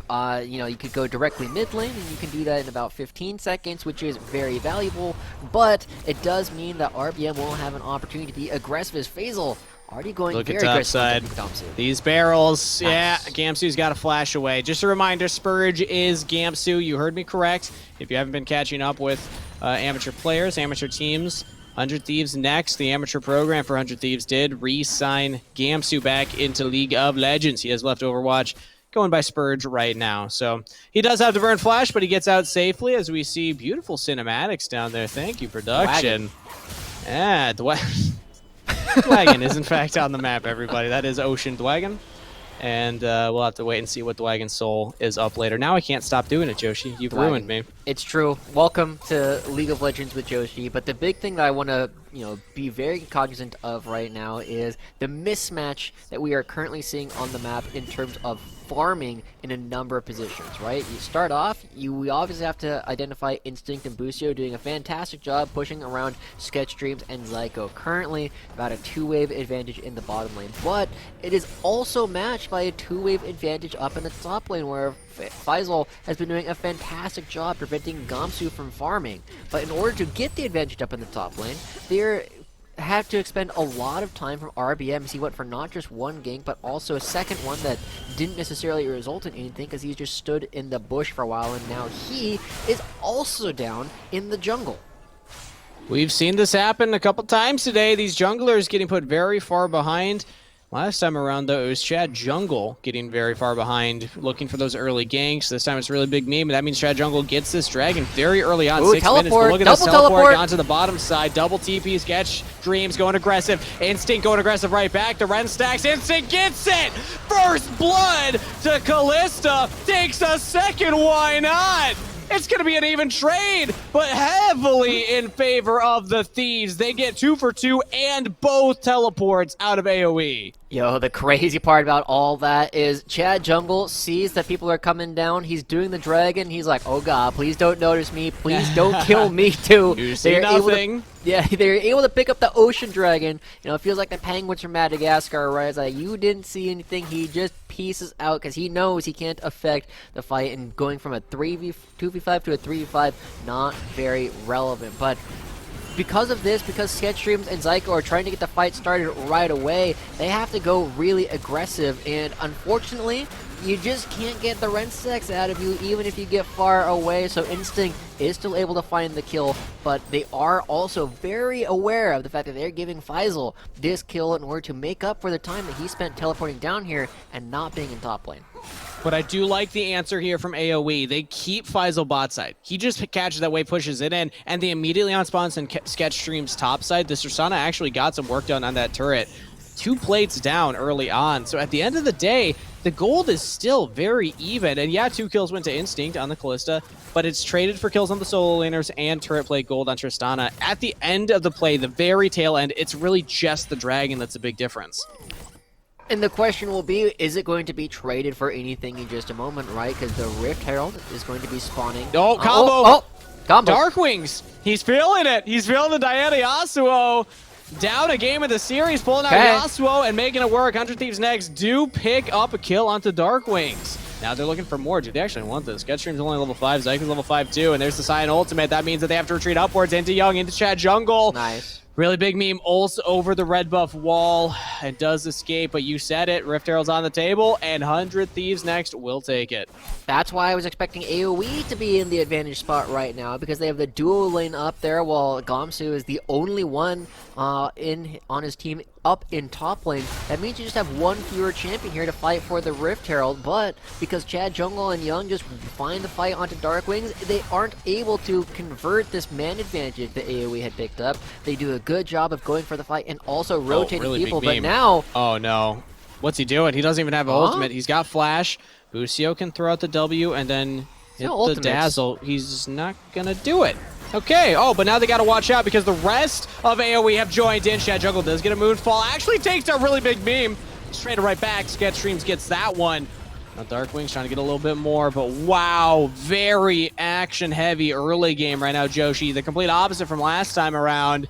But I think the fans are probably happy about that one. We had a long break. We need some action. Oh yeah, we're just going for the blood back and forth, and it's still interesting to see where the advantages are ending up because the farm has equalized in the jungle. It has continued to balloon a little bit up in the top lane where you're now about 20 CS in favor of Faisal, but the kills going back and forth into different places. And this is kind of funny for me to watch this fight because I pay a lot of attention to health bars even when I'm playing by looking at what they are on the map. And I don't necessarily pay as much attention to the UI along the bottom. So I wonder, did RBM realize how low he was during this whole thing? Because he got bursted very, very quickly, and he just needs to wait for Diana to die in order to get more HP back.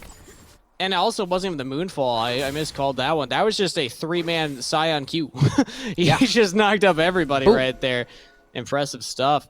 But yeah, really big meme gets blown up. He's Viego in the early game. Not the tankiest of members even in the later stages of the game. Want that Immortal Shield bow if you can. But he will be able to... I mean, he's going for the Divine Sunderer, right? There's a number of different builds that you can go on this champion, but they're all sustain focused, right? You want to be able to just hit people and get some HP back, and once he completes that, he will have a lot more effective HP to play with throughout the rest of these fights. He just needs to get there. Exactly. Let's see if he can do just that here. He's down a little bit in just terms of kills. He's got the same kill participation, but doesn't have that kill that Chad Jungle has. But at the end of the day, that's not the big difference. The big difference I'm looking at right now is in the top lane. Faisal actually has a sizable lead up over Gamsu, and that's a gangplank. He will still scale, and he also has to worry about the combination of that Yasuo, but if he can just play these side lanes, he's going to be very comfortable. Yeah, and I keep getting, like, jebaited, right? Because Anathema's Chains isn't an item that has been in the game for nearly as long as Warmugs, and so I see the Kindle Gem, I see the Giant's Belt, and I'm like, yes! We saw this a couple times on characters like Mundo, who just don't want to get pushed out of lane, but I think Gamsu will be building that up for a very similar idea. He just wants to not die to Akali and be able to stack armor otherwise, so it allows you to be just as effective against a lot of magic damage as you are against physical damage, just having the extra health rather than going for something like an Abyssal Mask that just gives you only resistances to magic damage. Might see a play happen mid here, Joshi. Holding my breath right now as Busio is around. And keeping... okay, not quite that much. Keep in mind the Kalista can throw Busio in, and they also have the die potential. But no, they're just going to push mid and then go for this dragon. This is the second dragon now for 100 Thieves next. And, yeah, no contest coming in from AOE Esports. Gold's pretty even, but this dragon stacking is starting to come through for the Thieves. It's a little bit hard to actually try and contest 100 Thieves in a lot of these fights right now, right? Because they still have the combo. The combo will always be a threat that will get stronger later on as you have more AP as well as just more points in Yasuo's ultimate, but you don't have a whole lot to fight back against it at this point, right? Sketch Dreams doesn't have a whole lot of anything. We're past the point where Tristana is a really aggressive laner, and we're in the point where she doesn't have a full item. She's got a bunch of levels, but not enough to actually be a strong range threat just quite yet. We're still a ways away, and AOE are trying to buy time. But they still can scale. That's the biggest thing that we've been highlighting, is the fact that it kind of comes down to 100 Thieves next to play aggressive. Yeah, they got Scion, who is technically an infinite scaler as that tank front line, but you're dealing with the Gangplank, Viego, Akali, Tristana, all these champions that scale very well as Darkwings. Aggressive here. Not going to find anything. He is in a 1v3 situation. You got to play those ones carefully. And we'll just back away. But the point is, if you're AOE Esports, as long as you can prevent that Dragon's Soul from going over, you're still probably feeling pretty good about your current situation, but Darkwings might not. Oh, Chad Jungle just completely whiffed the Moonfall. Interesting usage right there. Not finding Darkwings. I mean, he thought he had the E, right? He thought that he had put himself in range of the Akali so that it's an easy follow-up from Young, but goes invisible at the right time, and now Darkwings it goes in! He's going in for the play right now. Follow up by Zyko. And Chad Jungle, he barely survives with the Taric ultimate. Busio, could he be in trouble next? He's stunned. He's still pretty tanky. He has a Taric. Gets under turret. No play from AoE. Crazy brinksmanship going on between these two teams as they try and figure out, do we have enough damage to actually kill them through the Taric ultimate before it comes down, or do we not? And in this case, AoE not going to have the damage just quite necessary, but they also have the time because they pushed so many members out of 100 Thieves, and now we see Instinct potentially getting dived. On the bot side, Instinct, you got Flash, you got Exhaust, he flashes away, but into the brush. Follow-up CC comes in, he's surviving quite a while. He has that Immortal Shield bow, but through the Exhaust, he's still alive. They can't kill him. Instinct makes it through. The re-engage, throwing Busio forward. That's another kill to 100 Thieves. Oh, that's crazy that they were able to get there in time. The Flash coming through with the heal just to keep Instinct alive. It was so close, and I feel like that's been so true of all of these fights that we've been seeing, where it's like, do they get the reset? Do they stay alive for long enough? Are they going going to have an opportunity to turn this around, but every single time it has just broken out in such a way where nothing actually happens. And this is one of the few times where we actually see the breakpoint happening where somebody gets the big lead and 2 kills going over to Callista. And that is big because it means that she's going to be strong for longer than we were expecting. Absolutely massive right there. The shield bow was completed. Now Bax, let's see what she's able to pick up. That's a Zeal, that's double daggers. Yeah, already getting towards presumably that Runan's Hurricane or Gwynsu's Rage Blade. But here we go. This was the dive. This was the attempt, and it looked so bad to start. Right, they do a fantastic job, but the exhaust coming out from Callista rather than the heal gives her more effective HP to play with, but then you get a flash now we're in back and to live, we're though. in. We got a full fight right now. 100 Thieves. They are going forward onto Zyko. Really Big Meme was on the flank, but he doesn't find anything for it. Now Gamsu goes for the re-engage onto Faisal. Not finding that one either. Chad Jungle chasing that Really Big Meme. He's got to be careful here. Young on the blast code. Ults away, but right into Gamsu and Busio. That's another kill onto Young. Joshi. Looks like the Thieves are doing it. They're right on the Herald too. Winning a fight, getting an objective. Wow, and that's what you gotta see is just every single time you get something, you also want to use it to get something else. The second Rift Herald going over in this game to 100 Thieves, and they're starting to win all of these skirmishes that AOE are the ones opting into. Perhaps they're a bit too confident after how they were able to play last game, and trying to play the skirmish style isn't quite as successful for them as the split push that we were seeing earlier, but they can just still go back. Right, Kangas, they can just stop fighting and just say, hey, we got a Gangplank in one side lane, we got an Akali in another. We're going to be able to grind you out and make sure we're in the right places at the right time. They got to slow down the game state. They're 2K behind at 16 minutes, 45 seconds. Not the end of the world. They still can just catch these waves, try and keep them pushed out. But now they're grouping up with the Dragon. I don't know if this is it. Tark's got ult. Instinct has ult. Everybody has ult on the side of 100 Thieves, save for Gamsu, who's about to have his come up. But already on the Dragon, AOE Esports, can they burst this one down Big barrel. fast enough? It's going to be up to Chad Jungle to try and get into there. The barrel does it. Now you ultimate leave. down preemptively. Get out of the fight, AOE. You're not going to win this one. They're shredded, but Darkwings doesn't have an escape route. He's in the Shroud. Oh, he does a lot of damage with that ultimate. He takes out Instinct. Maybe this is enough. Sketch streams with the reset. He's knocked up. Young gets the kill onto him. And now Faisal trying his best to retreat. Has to flash away. Gets the move speed. Gets the slow. Can he get out? I think he will. Chad Jungle will not jump over the wall. So Dragon taken by AOE Esports. That actually will delay the soul. And crucially, they're not going to lose that much off of it, right? The kills going over were shutdowns that they were able to pick up for the side of AoE, but not for 100 Thieves. So the gold remains even until the turret ends up going down. So I was surprised, not that they were coming to contest this dragon, because you want to get the third one rather than the fourth one, right? Because you don't want to 50-50 all these smites. So picking this up is nice, but I was surprised that they opted into the fight afterwards. You already see the Taric ultimate coming through. You can't even do any damage just quite yet, so you lose 2 members to start. And then the fact they're able to pick up anything here is impressive, right? I think it would have made more sense to leave, but they were able to find a couple of kills. They got a shutdown onto Callista most crucially, and that will allow them to be a little bit more relevant as the game goes on. It's Sketch Dreams accidentally autos Gamsu right at the end there before Young. If, I don't know, maybe a crit would have killed Young. It would have been close. Would have been close. But imagine he gets that and he gets a reset and gets out of there before the Yasuo knocks him up. That would have been huge for AOE Esports. But still, they'll take the Dragon. Now we're back to live. 100 Thieves next. They're up 3k gold, but that Dragon Soul has been delayed. They've dropped all these wards on the top half of the map. They're just see if anybody from AOE comes nearby. But no objective to take up there. Okay.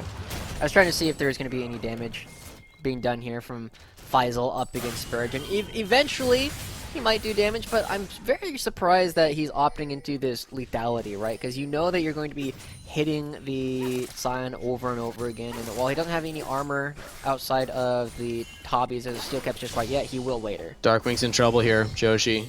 He's all alone. 4 members of the Thieves. Tark ultimate available, but they're not going to use it. I guess Akali, yeah, he can just buy too much time, but with 4 members of the Thieves topside, this leaves Faisal space open butt. Yep, okay, watch for Scion ultimate. He can go find this flank engage. They really want to fight. Instinct already pulls the Fate's Call. They're going to go onto Zyko. He gets away, though. Flashes the wall, too. Blast go to safety. Nice. Wow. AOE Esports. Look at this. When you stop team fighting and you just avoid 100 Thieves, they're actually playing the side lanes yet again. Yeah, Darkwings is hitting the top lane turret. Faisal got the bottom lane turret and crashed another wave into the second tier. So this is where AOE were able to turn the corner in game 1 when they started playing like this and started pulling 100 Thieves apart. And now it works in a very similar way, but it's more dangerous this time because if Chad Jungle ever finds an angle to come in, suddenly AOE are going to lose all of their defenders all at once. So it's the same game plan on the side, but it's way more touch and go in the center. Sketch Dreams, RBM, and Zyko need to be very aware of where Chad Jungle is at all times. And also where Young is 5-0-2 on this Yasuo, has the shield build plus a BF sword. Might actually build right into a GA early on. We'll see if he goes for that as he had already used that stopwatch. But the big thing was Instinct, he did go for the Runans. So 2-item power spike here on Kalista and a big one for these grouped up fights. I'm just not convinced that they're going to find that many grouped up fights anymore because AOE Esports, they found that the play is no longer just face check, stat check the 5v5s. It is now pull them around the map as they're doing right now. Look at Darkwing's topside. He's about to get collapsed on by all members of the Thieves again, but he's just backing, so they're not going to find it. They're going Baron. Okay, this looks like a repeat of what we saw in game 1, but there's no Ziggs this time on AOE to stall out the Baron. They're going to have to do it with their bodies. RBM might have to go for a steal. Sketch Streams is all the way back. They have double TPs coming in. That's Darkwings into the top lane.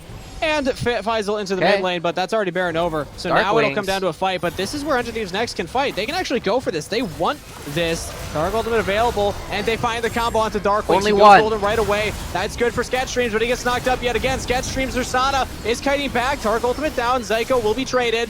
He will fall, but now the re-engage coming in from Darkwing, trying to buy space. Sketch Stream still getting all these autos off. He's been autoing this entire time, but he just doesn't do damage right now. He's only one item Tristana, level 11.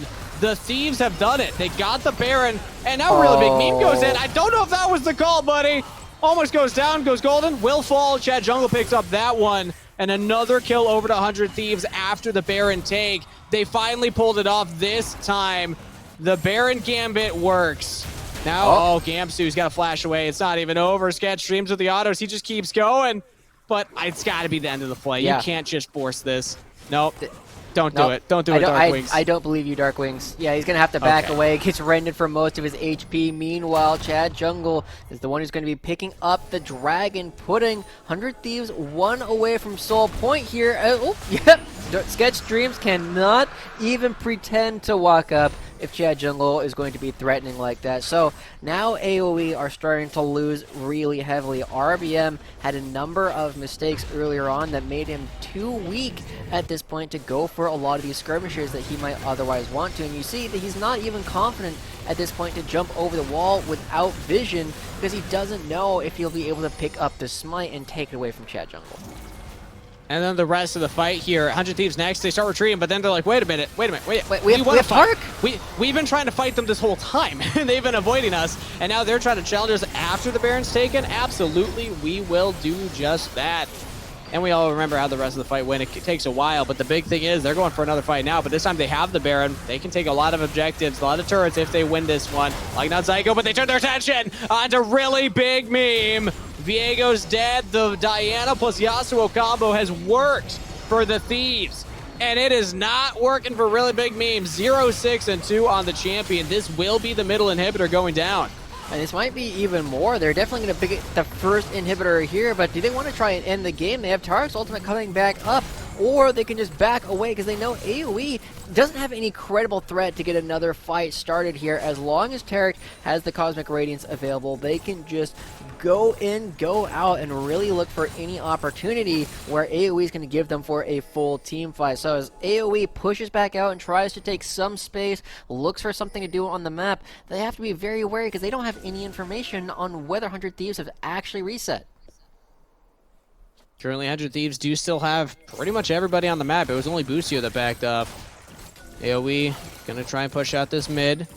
Baron empowered minions are there. Instinct will walk a little bit further forward, and they're going to try and crack this outer turret, I suppose. 5 turrets to 2 in favor of 100 Thieves next.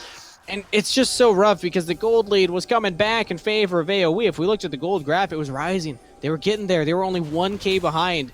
But that Baron take, like you said, they no longer have the Ziggs, so they can't just leave that objective up for the death ball composition. But this is how you play a death ball composition. You force them to come to you for the big objectives, or you try and collapse onto them.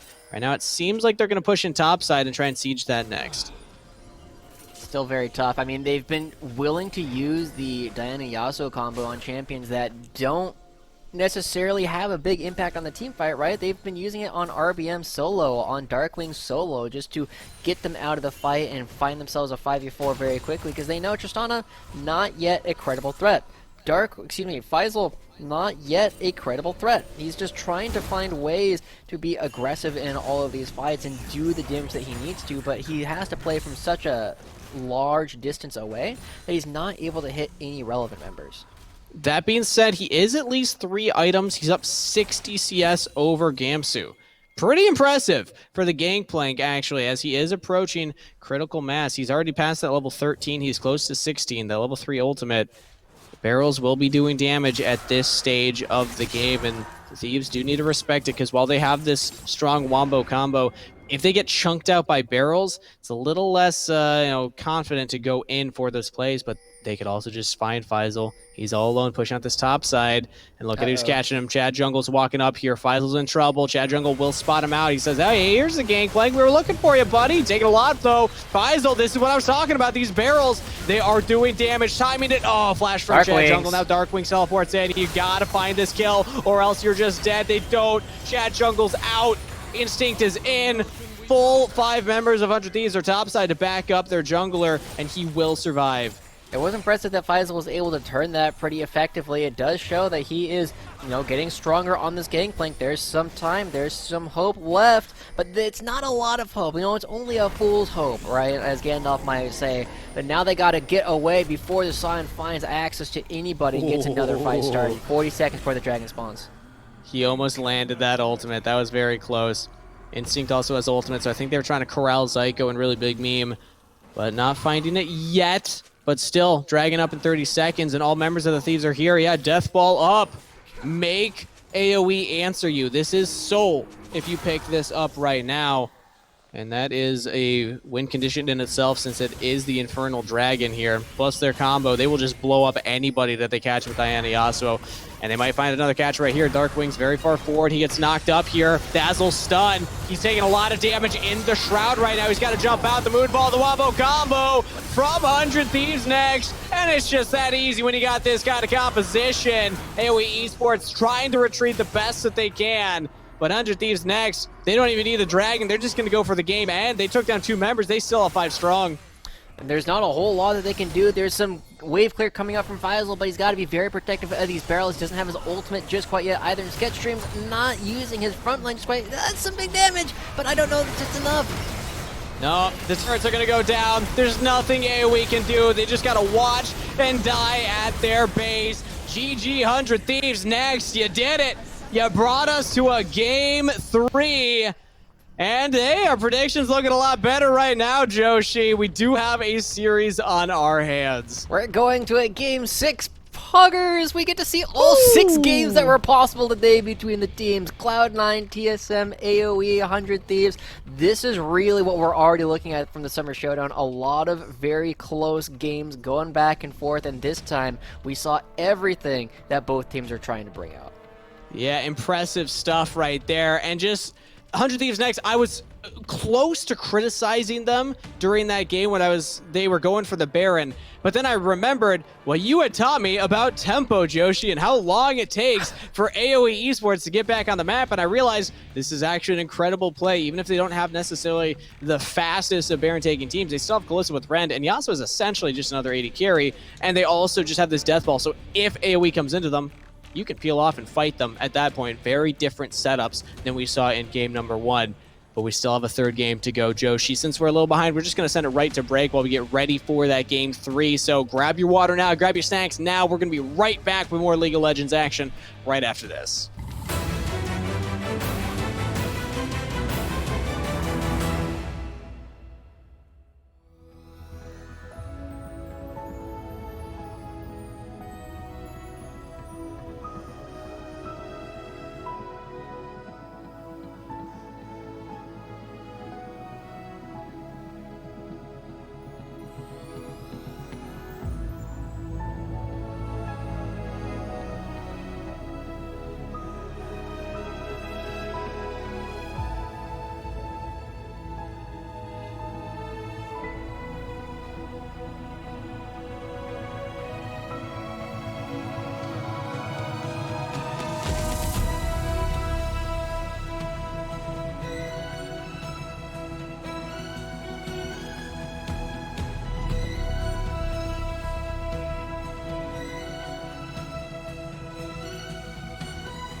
Hello and welcome back, everyone. We're preparing for the final game of the day. It's going late here, everybody, but that just means more fun, more League of Legends action ahead of us. Once again, joined by Joshi for the final game right now, AOE Esports versus 100 Thieves next.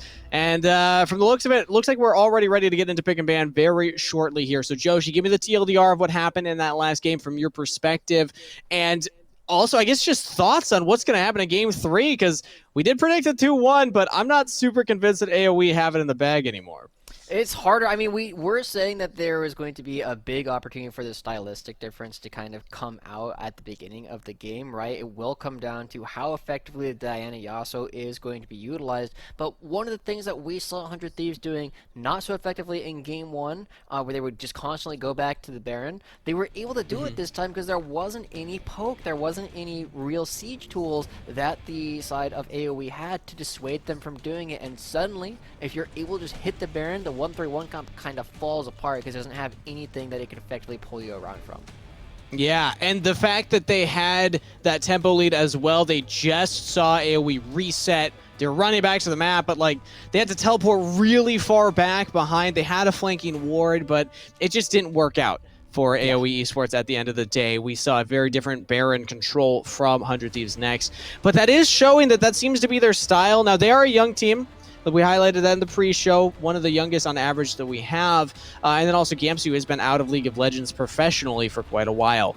Now, I think we are still seeing some of the growing pains of a younger team, of a newer roster put together. Is like they don't have a lot of answers to the split push other than just, okay, go for Baron. Because they tried a couple other things leading up to that, like ganking lanes, and they hadn't actually found much success doing that. Yeah, and I think it is something that can be very effective if you understand that dance a lot better than other teams and you can just be aggressive like that. But it also means that you have to be the ones to ban away things like the Ziggs, things that can dissuade you from doing this. So a lot of the heavy engage tools that we'll often see are, you know, this issue that 100 Thieves will have to deal with at some point as we get into draft for Game 3. Just a heads up for everybody, I believe we are going to once again be doing it in the order of champions, just straight down the side. So, you know, if it looks a little bit weird, that is why. Exactly, but we will still be catching up just like you on what these compositions are and breaking it down piece by piece as we go through.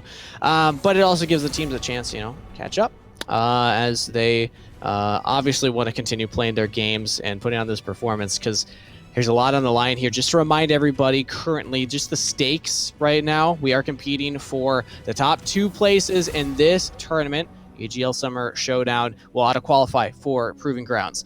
Everybody else will get points and then be seeded into Proving Ground qualifiers based on those points. 100 Thieves next.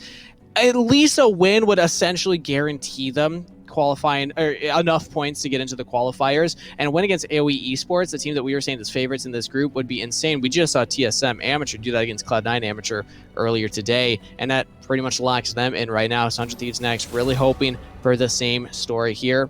AOE, they're already locked into the qualifiers. They've already gotten enough points for that, but they're actually going.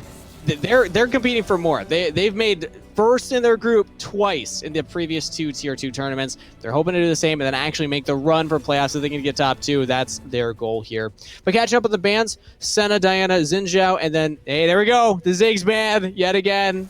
I think it's worth it. Yeah. And the Thresh and the Gwen. Especially for 100 Thieves, right? Because they're the ones who have to be very careful about things over and over again. And remember, you know, once again, these are not the order that these champions were picked in. Yeah. I cannot possibly imagine a world in which AOE would see, oh, they've picked Trundle, let me grab Sejuani real quick, right? This is the perfect counter. Absolutely the perfect counter. But the big thing is that the Trundle has been rising in popularity. I haven't been convinced because it's been played into a lot of squishy champs, especially in the LCS. But this I do like. It is historically, and always will be, as long as kits don't change, a Sejuani counter. Yeah, just because of the way that the Trundle ultimate interacts with 1 Aftershock and 2 Sejuani's passive, because it calculates how much resistances it takes based on the initial cast of Trundle's ultimate and how much you have at that point. If you get somebody while Sejuani shells are passive and Aftershock going, and you have this really distorted amount of armor and magic resist, Trundle steals from that, and then when those fall off, it can actually put Sejuani and other similar characters into the negative armor and MR, which means that they actually take increased damage.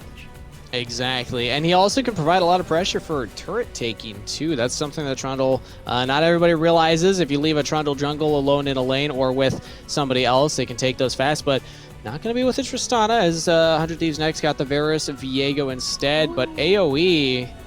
All right, I don't know who that Siren's coming for, which of these comps, but AOE... They're drafting the Tristana plus the Rakan, so they do have a lot of engage options between the Sejuani Ultimate or the Arctic Assault, Rakan's Battle Dance, and 100 Thieves. They got some engage options too, but again, kind of some kite back as well with that Braum in the mix. The issue that I'm going to point out is something that we've addressed a couple of times so far. One, Anathema's Chains exists in the game. Gamsu's probably going to be building it, probably going to be putting it on Faisal so that he doesn't have to build any magic resist, and the rest of AoE is very heavily indexed on physical damage dealing. And when you're going to be losing a lot of armor off of Sejuani and giving it to Trundle, it makes it very difficult for this team to actually deal any damage. So I'm worried that 100 Thieves has just outdrafted AoE once again. And I'm noticing a trend right now, Joshi. This is the third tank in a row for Gamsu.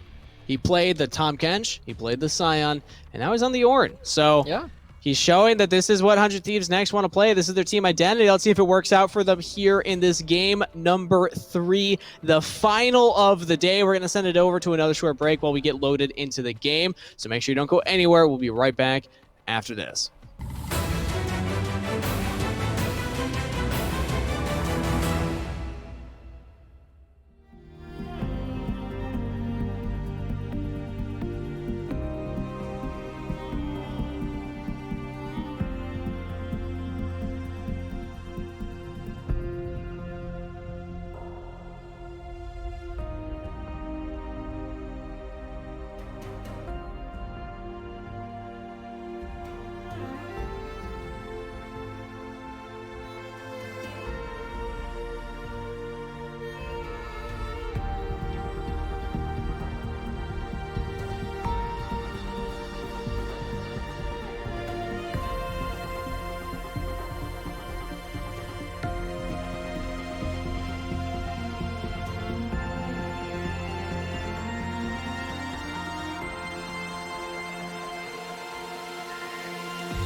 And we are back, everyone, for the final game of the day, the kickoff day for the EGL Summer Showdown Final Tier 2 tournament. Wow, there's way more detail than I ever imagined on Summoner's Rift. Thank you, producers and observers, for showing this off. Yeah. Beautiful Summoner's Rift, where we will find ourselves here for this final game. AOE Esports taking on 100 Thieves next. And the cinematic zoom out. Woo, let's go. I'm pretty sure that's Harryism that's on the Obs 1, and then Man X Asian, Manx Asian. I'm not actually sure how to say your name, Kevin. Yeah, let's go, Kevin, and actually getting all the great replays for us throughout the day. They do great work. Shoutouts to production. They deserve it. Production. You think our job's hard? Wait until you hear what production has to do on the back end. It's a scary place. And of course, Tone, thank you for continuing to do great work in the scene. But with that, as we're getting into our Game 6 poggers, we do have a lot that we got to talk about. We talked a little bit about the over-indexing of physical damage in AoE versus a couple of tanks on 100 Thieves who can actually itemize armor. But we also don't have a ton of magic damage coming out from 100 Thieves up against a Sejuani. So we got this really weird thing where the armor and the magic, or the armor penetration and the armor that people are going to be building in the HP, it's going to be really wonky. Wait, RBM, Joshi, late invade. Late invade. RBM can't be slowed, but he can be stunned. Kill first blood to Chad Jungle. He just wanted to clear his red buff, guys. RBM, no. It's been a long day, I know, but it's one of those classic mistakes where you gotta be aware of what people are going to be doing at level 1, especially when they have a Braum on their team. And we see that, unfortunately, Darkwing's left just a little bit too early. Can we get the Fog of War change? Yeah, that's what we want to see. He backs out. Now switch back. He tries to cheat back, but he doesn't notice. They have no idea. Oh, that's so heartbreaking. But hey, I mean, well played by 100 Thieves right there. True. They actually pull it off. It's rare that you get those, but with the Braum, you can pull them off. Worst case scenario, just take the red buff away, but best case scenario, you find that. That will greatly accelerate Chad Jungle in the clear. So to catch up on what his decision was after that, he went from buff immediately to his top side. So he's going to the Raptors. He wants to make sure that there's no vertical jungling happening for Really Big Meme. Yeah, it's a really tough position to be playing from Really Big Meme at this point, because even though he died, the bigger loss is actually going to be in terms of time. Suddenly he's going to not have options to go for all of these different camps. He doesn't have an opportunity to take these camps and then go for a gank somewhere. And you always got to pay attention to Sejuani and what lanes she has, because she has the Akali and the Irelia. Since they're both melee champions, you stack up her passive really quickly in order to get stuns. You're going to be more effective a lot of the time, but since she had to start on the top side and clear towards the bottom side of the map, she doesn't have the ability to actually go for a lot of these ganks. But what I will say is, despite dying level 1, having your buff taken away from you, doing just fine. I mean, clearing about the same pace as Chad Jungle because of how long it takes Chad Jungle to walk topside. I actually don't like the pathing that Chad took here. Really Big Meme even gets a scuttle. Like, you should not be getting double, or at least trading scuttles and taking away a blue buff when you die level 1. This is a big missed opportunity for 100 Thieves. It'll be interesting to see what they got, because there's a couple different ways they can go about it. And I feel like RBM kind of guessed right as to what Chad Jungle was doing. It's unclear to me if Chad Jungle was visible in the mid lane crossing over, like maybe they walked through Darkwings. This is so efficient. Yeah, and so RBM lost, or RBM got the information what Chad Jungle was doing, but if he doesn't have that information, he kind of gets a little bit lucky that Chad Jungle didn't just clear the bottom side and contest him at the bottom scuttle. So it is a bit of an information game that we've been seeing over and over, and 100 Thieves came away in the lead the first time, and then AoE might have had the information, but they also might have had to guess. Guessing aside, still outcome is Really Big Meme, not that far behind. It really will just be that gold differential from the kill that Chad Jungle has a lead for now. He does go for the reset, picks up the Sheen plus a Ruby Crystal, and also a Longsword. So that is actually a pretty chunky buy. Boom. Nice start for Chad Jungle here. Let's see what he's able to do with it. Typically, Trundle these days has been going for Divine Sunderer or one of the Sunfire items, right? And the Divine Sunderer is going to be helpful against the one tank and against all of the other melee champions that are currently on AOE, right? Because it gives you a lot of sustain. Every time you would get a Sheen proc, you deal percentage max health damage. It gives you armor and magic penetration, and also you heal for some of that damage that you're dealing as well. So very good against Sejuani, but also just allows you to stay in these fights for longer in a similar way as just having the flat stats in the first place would. Let's catch up on what's happening elsewhere on the map as well, because jungle aside, we actually haven't seen that big of a swing happen either way, but we do see some lane states changing right now. On the bottom side here, 100 Thieves are starting to push that in. Maybe they can get some turret plates for it, but overall, we see kind of just battle lines drawn. And Young does finally get that push out in the mid lane, and finally Chad Jungle will start up a dragon. We will have an objective start. He's actually behind in CS overall, though, and RBM still feels behind, but he doesn't necessarily know that he's actually ahead in not only CS, but also EXP at this point. He gets evened up, and watching Trundle heal up with the Smite and the Dragon dying at the same time, he goes from like 20% to like 60-70% instantly. Absolutely crazy to see how his passive interacts, but really big meme is, as you said, not as far behind as we might have previously expected, and the gold is dead even across the map. So AOE have been doing a good job finding some advantages, particularly in Darkwings over Young. Mid lane, also Bax gets that plated steel cap back into lane here, so defensive option from Darkwings. Potentially as well, respecting the fact that Trundle will be the one ganking your lane, so you're trying to prevent some of that damage coming through. But also, the lane's kind of frozen, so he wants this to crash. That way it can start to bounce back towards him, and it will actually start to do that as the wave state will slow push right now. Darkwings roams down to the bottom river. Chad Jungle spots him out. Darkwings got to be careful right here. You have Flash, but Chad Jungle will chase you down. Channeling of Young. And onto Darkwings, really big meme is here. Had to back off of the red buff and go for that. That further puts Sejuani behind. Won't cost them that much at the end of the day. The big thing is that RBM wasn't quite level 6 for that fight, and if they were, I wouldn't be surprised if AoE chose to opt into it. So RBM just really coming up behind on that small breakpoint, and coming up soon, we're going to start seeing this Sejuani come alive once again. They are still level 5 and do still need to clear out their wolves or one more camp in order to actually get access to his ultimate, but I think we're going to start seeing these brawls start to open up across the map and break this long series of silence. It's up in a couple seconds right now. Let's see if any of the bot laners roam up towards it.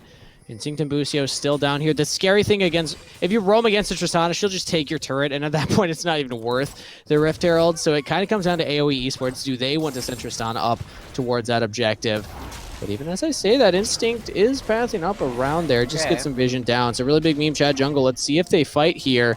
Young roaming up a little earlier, but Darkwings is here too. They commit, they engage out of Chad Jungle. Just jump onto the Trundle. He does subjugate, really big meme. He's a tanky troll. But guess what? That's the Darkwings right on top of you. The Aurelia will pick up that kill. And now Busio is here, but so is Psycho. Engaged, double knockup. Young has to ult under the turret just to stay alive. Busio jumps back, really big meme, under turret. Can't be slowed. Taking damage though. Almost goes down. One more turret shot would have done it. But still, they'll take their one kill into Chad Jungle and go right back to the Herald.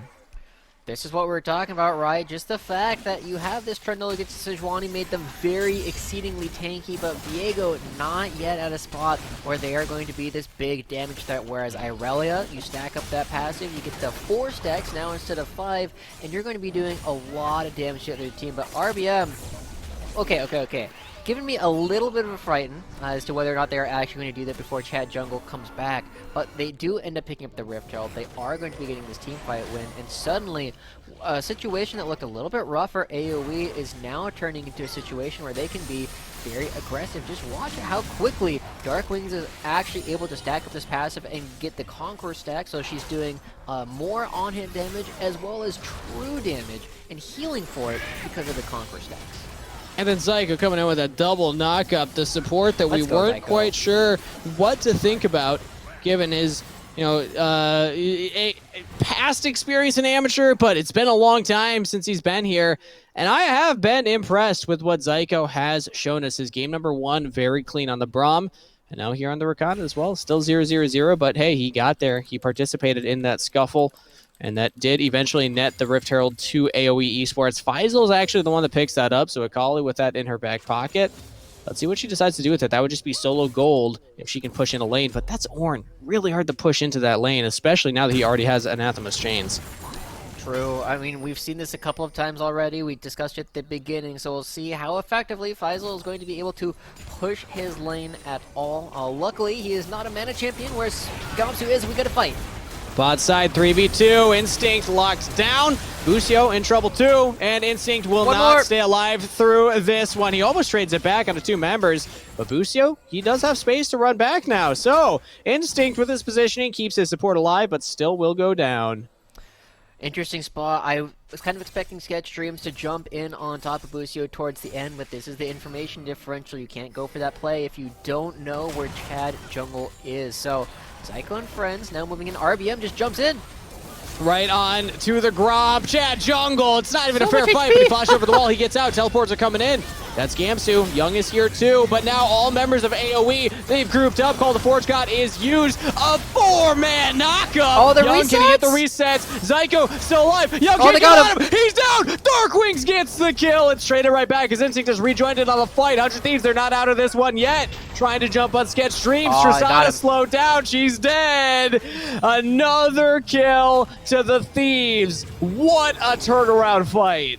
Oh, and Zyko dies off on the side as well. Doesn't give enough time for the execute and gives a kill over to Young. But that whole fight was on a razor's edge the entire time. We'll talk about it more when we get back because it does result in 100 Thieves picking up their 2nd dragon of the game. But watch this and how crazy this fight ends up being. You see AOE are in a spot where they just feel like fighting. They're just going in for anything they can. But look at why Trundle is so good to says 1. Do you see how much HP he got there? Yep. He just got like 40% of his health bar back instantly.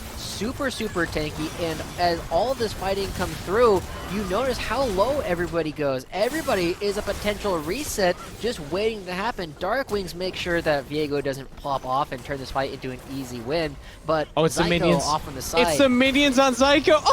Yeah. It's a tough time. He just didn't wait long enough in order to get the reset, and it does mean that 100 Thieves have a small gold lead in the extra dragon. They just go again! AOE just jump right onto Instinct. That's a dead Varus. Teleport comes in. That's gonna be Young. That's the Viego. He doesn't have the ultimate though. Oh, traded back. Sketch Streams is dead. And now 100 Thieves. They might be ready for the play yet again. Oh, he's here! Jumps in. What are you doing? Your team's out of the fight, but Faisal's right on in there. He gets a huge 4-man ultimate. Can he get more down? He takes out Busio. Traded kills. But that's a melee to first support. Don't know if that's quite worth it. And that is another reset for Young. He's got his ultimate back off of cooldown. 100 Thieves next, and AOE Esports, they're giving us a treat, everybody. They're fighting for literally nothing, but damn is it fun. Hey, it's fun. Yeah, my favorite part of that was just the confusion. It was like, wait, Faisal's here. Oh, it's because he used his E on Gamsu, or excuse me, on Young, and walked across the entire map because of it. Oh, Gamsu getting caught. Oh no, the Ornn's still in the bottom lane right now, and 3 members of AOE will pick up the kill. 2 now onto Darkwings. Was that really the Akali following? Can we get production to take a look at that and see exactly how that works? Yeah, that, I mean, we can recognize the animation, but we got Instinct just going down off the top of it. But notice here, there's no teleport. Faisal gets the E, waits, and here we go. Zoom! Woo! Faisal gets in there. Yeah, I mean, once you press that button, you're not getting out, and you're like, wait, team, I'm coming. Please. I'm coming, get ready. Help!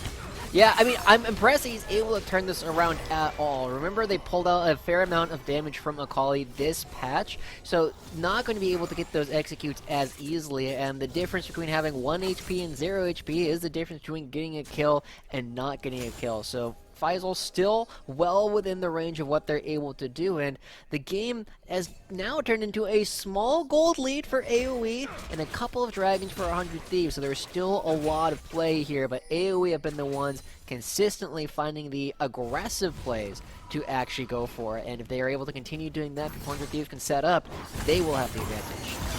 They currently do. It's only 1,000 gold, but hey, it is something in their pocket right now. Gamsu and Dark Wings checking each other right there. Man, this has been such a bloody game, and I love this kind of Sejuani play. Really big meme, really impressing me. Not just on the early jungle clear, but also just this trigger that he is willing to pull. And now they have the inside track of mid lane. That's Tristana stacking up this mid turret. 100 Thieves next will try and answer, but they don't have the same engage tools of the Rakan plus the Sejuani. Yeah, I mean, they don't really have the same kind of, like, easy engage tools. Yeah, you have Ornn who can get fights started, but he doesn't necessarily get himself into the thick of it immediately. It's kind of like we need this, and then we need a little bit more follow-up as well. Varus can do that because Varus is, like, close enough in order to get his ult off that you basically have a guaranteed fight immediately afterwards. So, they do have tools, but they are not as directly easy to use as AoEs. They do require a little bit more finesse in order to pull off, but as we see the Rift Herald goes down, I have to ask you, King, because I didn't see it. Did Faisal ever use the Rift Herald? It's actually a great question. I wasn't able to check that either. Production, if you could go back and check the tapes. I mean, there's been so many fights happening right now that my attention has in fact been elsewhere. But either way, that is the second Rift Herald picked up there by Chad Jungle. And I mean, looking at the top plates, I don't see where Faisal would have dropped it other than... Yeah, no, I mean, there's no turrets that have, like, Rift Herald damage on it. Yeah. So unless it was killed before it hits a turret, yeah, it might have expired. Maybe it expired while he was dead after that, pseudo-teleport. We would have to think about it a little bit more, but this is a situation where AoE do have a gold lead, and now we're spoiling for yet another fight as Faisal has teleport, and we might see this come down right here. We could. There's the Rift Herald dropped, and now AoE, really big meme, the jungler. Oh, the knockup doesn't come through for Gamsu. Really big meme. Can you make it out of this? You don't have your teammate behind you. Faisal's over the wall, but really big meme's already dead. The engage comes in a little late, but now Faisal's there. Plus the Aurelia combo. They get a lot of damage done, but it's traded right back. As 100 Thieves next, they got the team fighting composition. They are ready to flex those muscles. Locking down Faisal. Locking down Dark Wings. Jumping out of Sketch Dreams next. Not going to kill the Tristana, but they got everybody else, and that will win them the team fight and get them that dragon.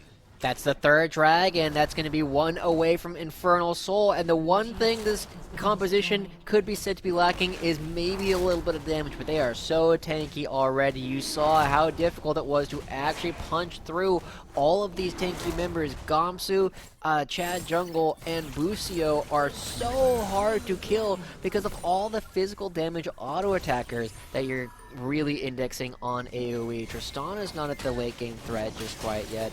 Dark Wings is still very powerful already, but still has to physically auto attack people. And now, we kind of see this come through. Well, pay attention to that, right? You're trying to get the damage, but they're so far away from Dark Wings, or rather from RBM, that Faisal, only one who can go in. It's going to be a very tough fight for him to go through, even with all the AoE. Yeah, and we see what the Ornn's able to do, what the Braum shield can do. Instinct when he's got all these meatballs in front of him. The Braum, Ornn, Trundle, nobody can get on top of Varus. And yeah, Viega resets on top of that. 100 Thieves next right now. They're really bringing it to AOE Esports. We were talking about how important a win would be for them. If they can get just at least third place in this group, they're practically guaranteeing their spot in the Proving Grounds qualifiers. And they're going up against AOE. They've taken first in every group they've been in, whether it was Challengers Uprising, whether it was Risen. This is a tough opponent, but the Thieves are bringing it to them in impressive fashion. They got 3 dragons, 3 minutes, 45 seconds until that next one's up, and that's going to be the Infernal Soul. Imagine what a Viego and a Varus can do with that. I'd rather not. It's going to be rather difficult, but something worth pointing out is, for the first time today, we're seeing a Varus that's not going Duskblade, but Gamsu, not quite caught out, does have to flash in order to keep himself alive.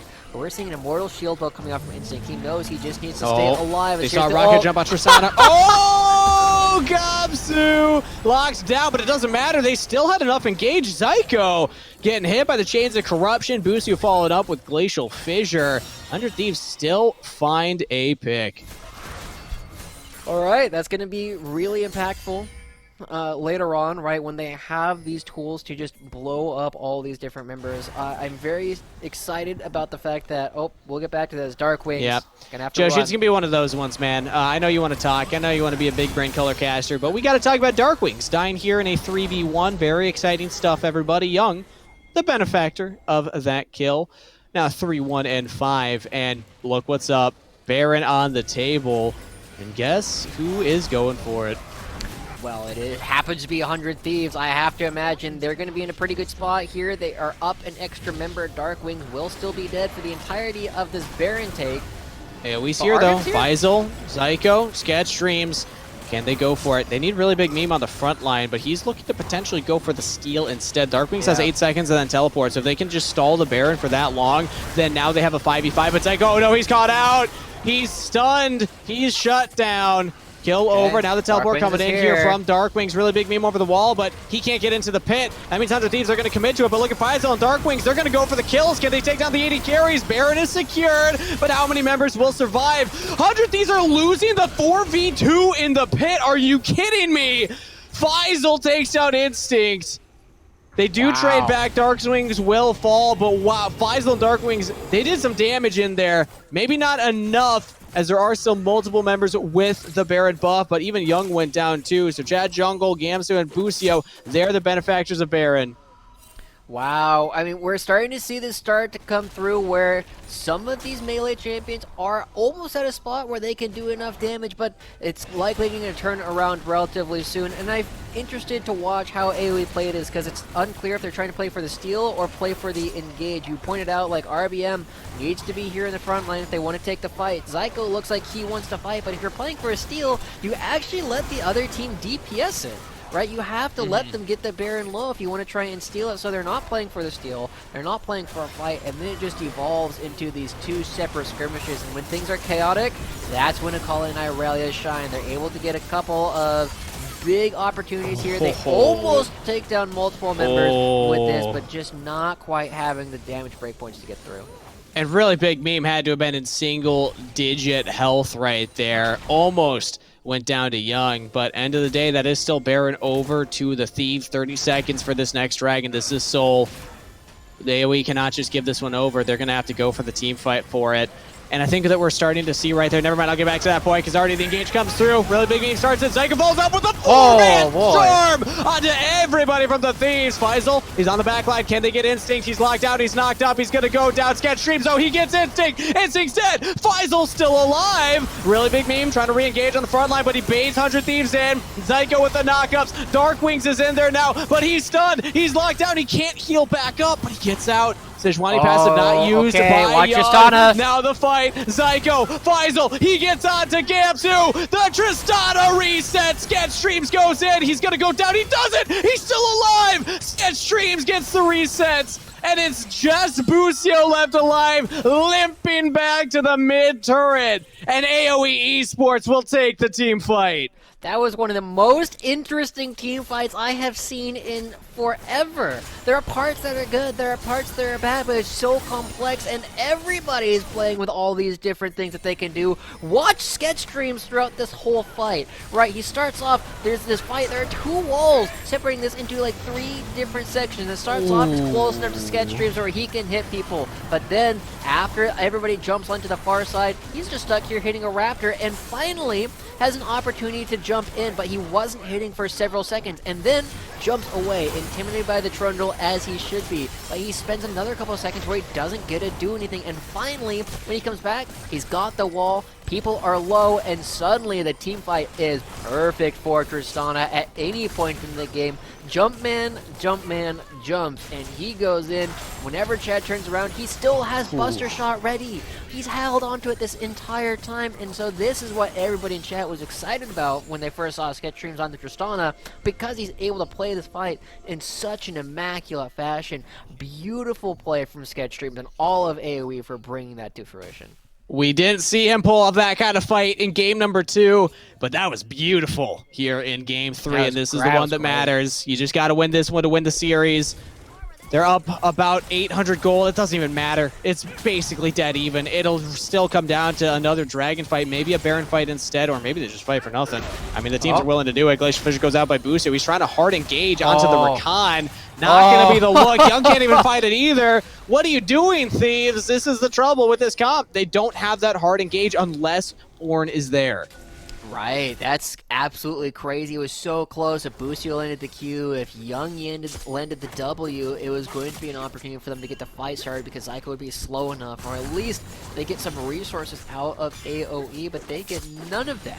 And so, we see this 1-3-1 that AOE was going for in games 1 and 2 start to become more impactful once again. They're splitting up the map in 100 Thieves with no Baron to play for a little while, looking to just wait until they can force AOE be to come patient. to them again. I know you're a young squad. I know that you maybe haven't been in these kinds of positions before. These are rare, but you gotta be patient right now. You do still have Dragon Soul as an option. You can try and play towards that, which means setup, which means using your Ornn to actually go in. And also, Ornn's reaching a point where you can start to upgrade your teammates' items. You can use that Ornn for the scaling. You have the Viego for the scaling. It's not like your team doesn't scale. Yes, you're still dealing with the Tristana and the Sejuani. That's kind of scary. But you can scale yourselves, so I like this. They're no longer going for just mindless fighting. They're going to go for these resets and play a little slower. So, Joshi, let's take this opportunity to set up what the next objective will be. We do have Baron in 40 seconds, Dragon in 2 minutes. What do you think the focus is going to be here from each of these teams? Well, you're going to have to play around these Barons, and there are ways to do it by playing directly for it, like 100 Thieves have been doing over and over. They bring a lot of members and say, hey, if you're not here, we're going to start hitting this objective, and then you can play for it indirectly, like we've been seeing AoE, Darklings, or you can catch Young in the side lane. Stunned by the flawless duet. Sejuani passive. He's down. Young, the mid laner for 100 Thieves, is out of the fight. And now they're looked for more. Chance of Corruption misses. Big ultimate cooldown now. And guess what just spawned on the map, Joshi? Baron's on the table for AoE. I don't know if AoE are necessarily going to go for this. It is a situation where they don't necessarily want to take this fight, but they can teleport Faisal into a good spot. They're in a great position, and 100 Thieves just believes them. They're not going to go for this fight whatsoever, and that just means that AoE have so much freedom. Faisal chilling in Fog of War because he knows he doesn't want to overextend in vision, but they're hunting for him now. Is he going to be able to get out? He has teleport. He has tools. Will he be able to do it? He's running, but he's caught. Oh, he's just going to go for the fight. Oh my god, Faisal. So much damage just with that one use of the perfect execution, and he's out. There we go. That scares away 100 Thieves, but no, Chad Jungle's here. He doesn't realize Faisal's going to have to flash over the wall. Okay. Summoner spell down. Big cooldown, but still, the Baron was the prize, and they're using it. Yeah, and crucially, Faisal still has his teleport, right? He had to use the flash to stay alive, but the teleport means he can go right on back to split pushing a sec. Chad Jungle wants to stop them, but what does he do? He throws at a pillar, and is like, meh, and then he has to back away. Is that what Trundle sounds like? I imagine a lower voice, but I guess King, troll, king.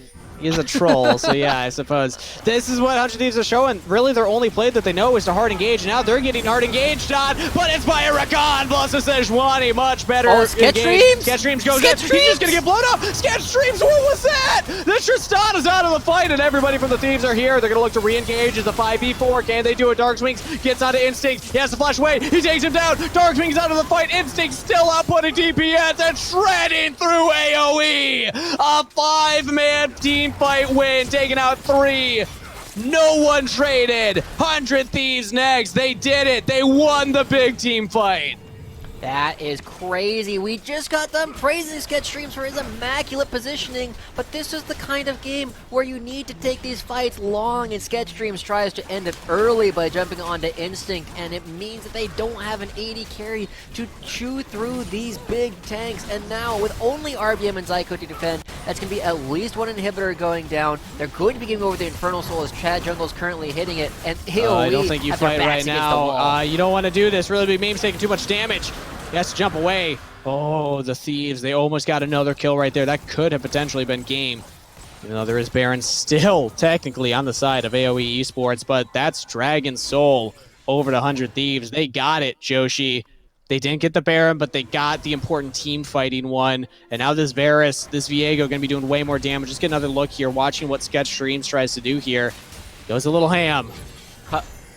Oh, okay, he cleansed. I didn't know about that. What? That's big, just not having that cleanse. As he goes in, but look at all the damage that he's able to do, right? He's got 3 items already as this Tristana, and he thinks he sees an isolated instinct, but people peel back. They haven't used any tools just quite yet, and he just goes down, and suddenly the Tristana that was on your team shifts over to being on the 100 Thieves team as Young possesses him. So it just turns into a situation where you not only lose your Tristana, but you give the other team one, so it's the whole difference of 2 Tristanas. I mean, I'm just going to say, I don't know if that was tilt or what was going on there, but just cleansing in lane and then diving on top of a Braum who has his shield up to try and get instinct. Like, that was not the play, but let's see if they can bring it back. It's not too late. This is still a 3-item Tristana. You have the stopwatch now. You can recover, but it's going to be tough now that the Infernal Soul is on the Thieves. The one thing that they can be happy about is the fact that it is a, an auto-attacking Varus and not a lethality Varus, because those Qs would actually, at this point, be like 2-shot Sketch Dreams.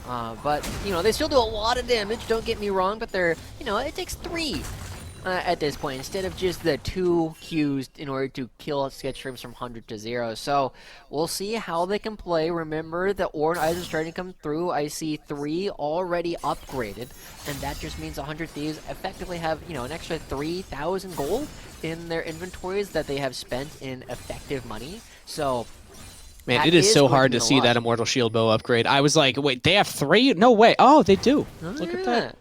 Yeah. There's a trap waiting here. AOE, they're going to see Chad Jungle. They go in on top of him. He's got the Subjugate. That's a really tanky troll. That's not the member that you want. And now really big game, taking a lot of damage himself. Look at Instinct. Oh my god! Absolutely insane burst from Instinct right there. That's the power of that Infernal Soul. And that's a crit Varus that can poke you down. Now Zyko gets caught by the pillar. He's going to go down. He jumps over the wall. He is still alive and does get out. But now Gamsu trying to chase them down. The Horn from downtown. Zyko, he's going to get hit. Flash with the Billow's Breath. And Gamsu will pick up that kill. 35 seconds on Zyko. 20 seconds on Really Big Meme. But the Thieves, they aren't going to go for the end.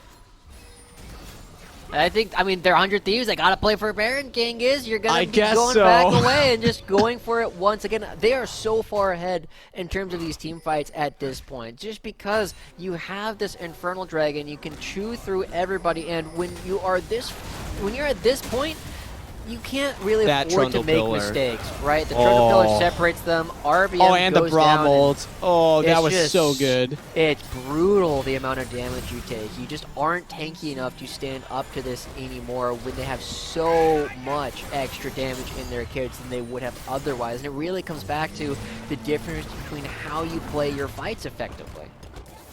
Chad Jungle had such good pillar placement in that play. I just want to give props to him right there. Stopping Zyko from following up on their engage under Really Big Meme, or I guess the counter engage, and then also catching Zyko right at the last second. Zyko's like, just let me jump around, man. Please. I was promised this champion had mobility. I guess not when there's a pillar coming out of the ground slapping you around. But now we go to the Baron. 100 Thieves next are on it. And can AOE make it in time? They're checking. Faisal teleports deep behind the red buff wall right here. Call the Force God is used. There's the engage. It knocks up 2. Really Big Meme is still alive, though. Sketch Streams untouched. He doesn't even need to worry about a front line because he's just taking down Gamsu. But can Gamsu heal really back up here? This is about as good as it can be for AOE. With both these major engage tools down, it means that you can buy time, and hey, we can always be flippers. We can always just go to the Elder Dragon and take a 50-50 spike between the two teams. Yeah, you can just go in, Sketch Streams pushes things out, but the thing is, you gotta pay attention, 100 Thieves. These ultimates aren't on that long of a cooldown. They will be back up for the Elder Dragon, so AOE needs to at least survive one more engage attempt from 100 Thieves. or try and catch him out in rotation. Maybe even trade for an objective. If they can get the Elder Dragon and give that Baron, that's a favorable trade here for AOE because they've been struggling to win a lot of these 5v5 team fights now that these Ornn items have come online. But that big team fighting buff, the Elder Dragon would help out, but that's still 45 seconds, and the Thieves, they're on the Baron. They're just trading priority bot side. They're not interested. They want to force this. Okay, it's on Vision. AOE know they need to do something about this, but they also have Darkwings off on the side. He has teleport. He's going to join. I honestly don't know if you do. I think you could just go for the super minions instead. Really big meme. Oh, he flashes him. He tries. Oh, no! Oh, they go for the steal. He fails the Arctic Assault over the wall, flashes in, and goes down for it. Darkwings will at least trade for an inhibitor, but even as I say that, he doesn't get it. Young and Gamsu, they're here in time. They get the knockup. They're going to take down Darkwings. Is this how it's going to end? Is this the final moments of AOE Esports on day one against the Thieves? Not with the bang, but with the whimper. But just as I say that, Sketch Stream's doing a lot of damage. Faisal goes back in. Glacial Fissure used, but it's not stopping Sketch Streams. This Tristana's doing so much damage. Flashes over the wall. Oh, into Guardian Angel. Isn't spotted yet, but no, they didn't get the kills. They didn't get the resets. 100 Thieves next with the Baron buff, and the Infernal Soul will march as 5 down the mid lane. And that's going to be it. As you said, AOE, they've been 3-0 in every group in order to get first in both Challengers Uprising and in Riz. And now on day one of the Summer Showdown by EGL, we're not going to be having that. It's going to be a situation where 100 Thieves already getting as many wins as they did in both of the previous Tier 2 tournaments. To start it off, we've gotten 2 major upsets back to back on stream. What more could we have possibly asked for? What an impressive performance from the Thieves right there, Joshi, bringing it back. They got one play in their playbook, but if they get that Baron, they can close out games, and they're looking pretty good in those team fights as well. I think that they're a legitimate threat in this group, and it just shows why a lot of players, why a lot of coaches, why a lot of analysts and casters alike were hyped about Group C. They said, this is a group of death. I know that you agree it's tough, but you're leaning more towards Group D. But it's still, I think we can all agree, a tough group because even 100 Thieves Next can step up and bring it to AOE Esports. So much to unpack from that game. What a way to end the day. It wasn't even that long of a game, but it felt incredibly long because of how much action was in it. Yeah, just the way that they were playing and like the punch and the counter punch from both sides is absolutely crazy to watch. And it really comes down to a couple of key moments, I think, for me as we watch through. We're going to get to a couple replays here soon as we start looking to close out the day. The level 1 invade! That starts off and just like the vision differential that you have is such a small thing, but it has such a big impact. Just watch this. Guys, do you remember this? This was like 30 minutes ago. I know it's not that long ago, but Darkwings barely misses out on seeing 3 members of 100 Thieves, and it puts a really big meme on the back foot. He dies at level 1, and Sejuani from behind can't impact any of the lanes to start the game. So, such a great game. But despite that, Really Big Meme came back. He caught up in CS, and it didn't even take that long. It was like 5 minutes, and he was basically caught back up. It's really just the goal differential from that first blood that Chad Jungle had. And then it got aggressive, Joshi. They just started duking it out. Yeah. There's a big difference between these two fights that we're going to show you guys. We spent a lot of time looking at how Sketch Streams are playing these team fights, and I'm not going to break it down the same way that we just did, but I just want to talk about just the massive difference of what happens all across the amateur scene as we roll through this replay. Right, like, Sketch Streams played this, there's a couple small optimizations he could have made, but he played this incredibly well. And when you see this kind of fight where you get a bunch of big beefy dudes hitting each other in the middle of a fight, as an AD carry, this is your dream. You sit back and you'll be like, well, I'm going to auto attack you, and then I'm going to auto attack you, and guess what? I'm going to follow it up by auto attacking you from range, and you can't do anything about it. And when you understand that this is how these team fights are supposed to be going, you're going to win almost every single time. You get the resets, and Tristana very, very happy about this kind of thing because you're able to save your resources for the very end of the fight in order to take what was a very even fight for most of it and turn it into a big win.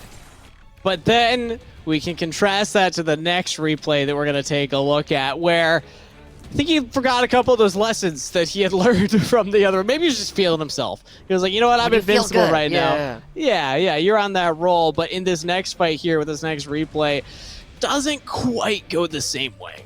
And this is really what allows 100 Thieves to, have a very good chance in this game because they're one dragon away. I mean, this unfortunate cleanse. Sorry, we have to show that part again. But we got this dragon that is the big thing that people are actually fighting for. The Baron is nice, but you only use it in order to build pressure to pick up this dragon. In Sketch Dreams, his front line is behind him.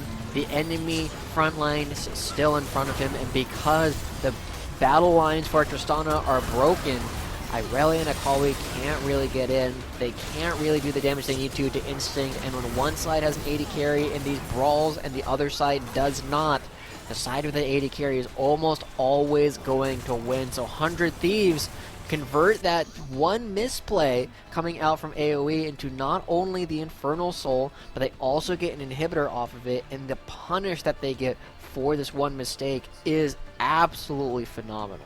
Ridiculous. And I wish we could say the game ended with a big crazy team fight just like that, a full 5v5, knuckles slapping each other, but it kind of ended in a whimper. It was just really big meme, failing the Arctic Assault over the wall. He needed to get in, smite it, and flash out, but once he fails that Arctic Assault, he still flashes in, doesn't get the smite. If he got the smite, he would have looked brilliant. Yeah, that would have been amazing, but like, you're trying to outsmite a Trundle who can just Q smite it, and that's a lot easier to execute than Sejuani trying to steal in that moment. And then they all just died one by one. It just really came down to dominoes falling one after the other.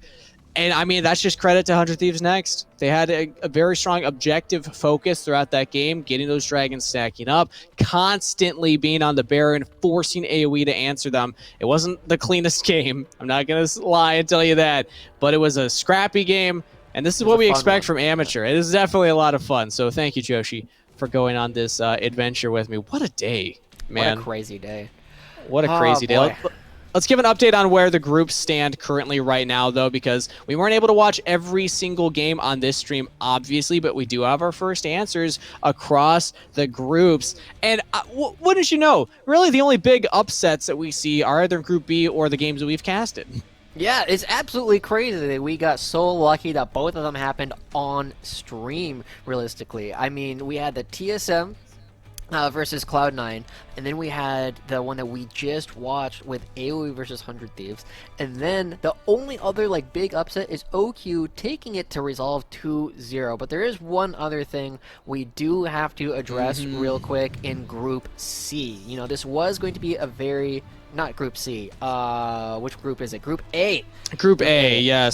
The group that we already identified as being a group that we have two very clear favorites in Wildcard Red and Evil Genius's Prodigies. Even though Conviction took a game off of EGP, AoE Vice is unfortunately going to be dropping out of the tournament, and all of the other teams will be receiving a 2-0 equivalent win against them, which is...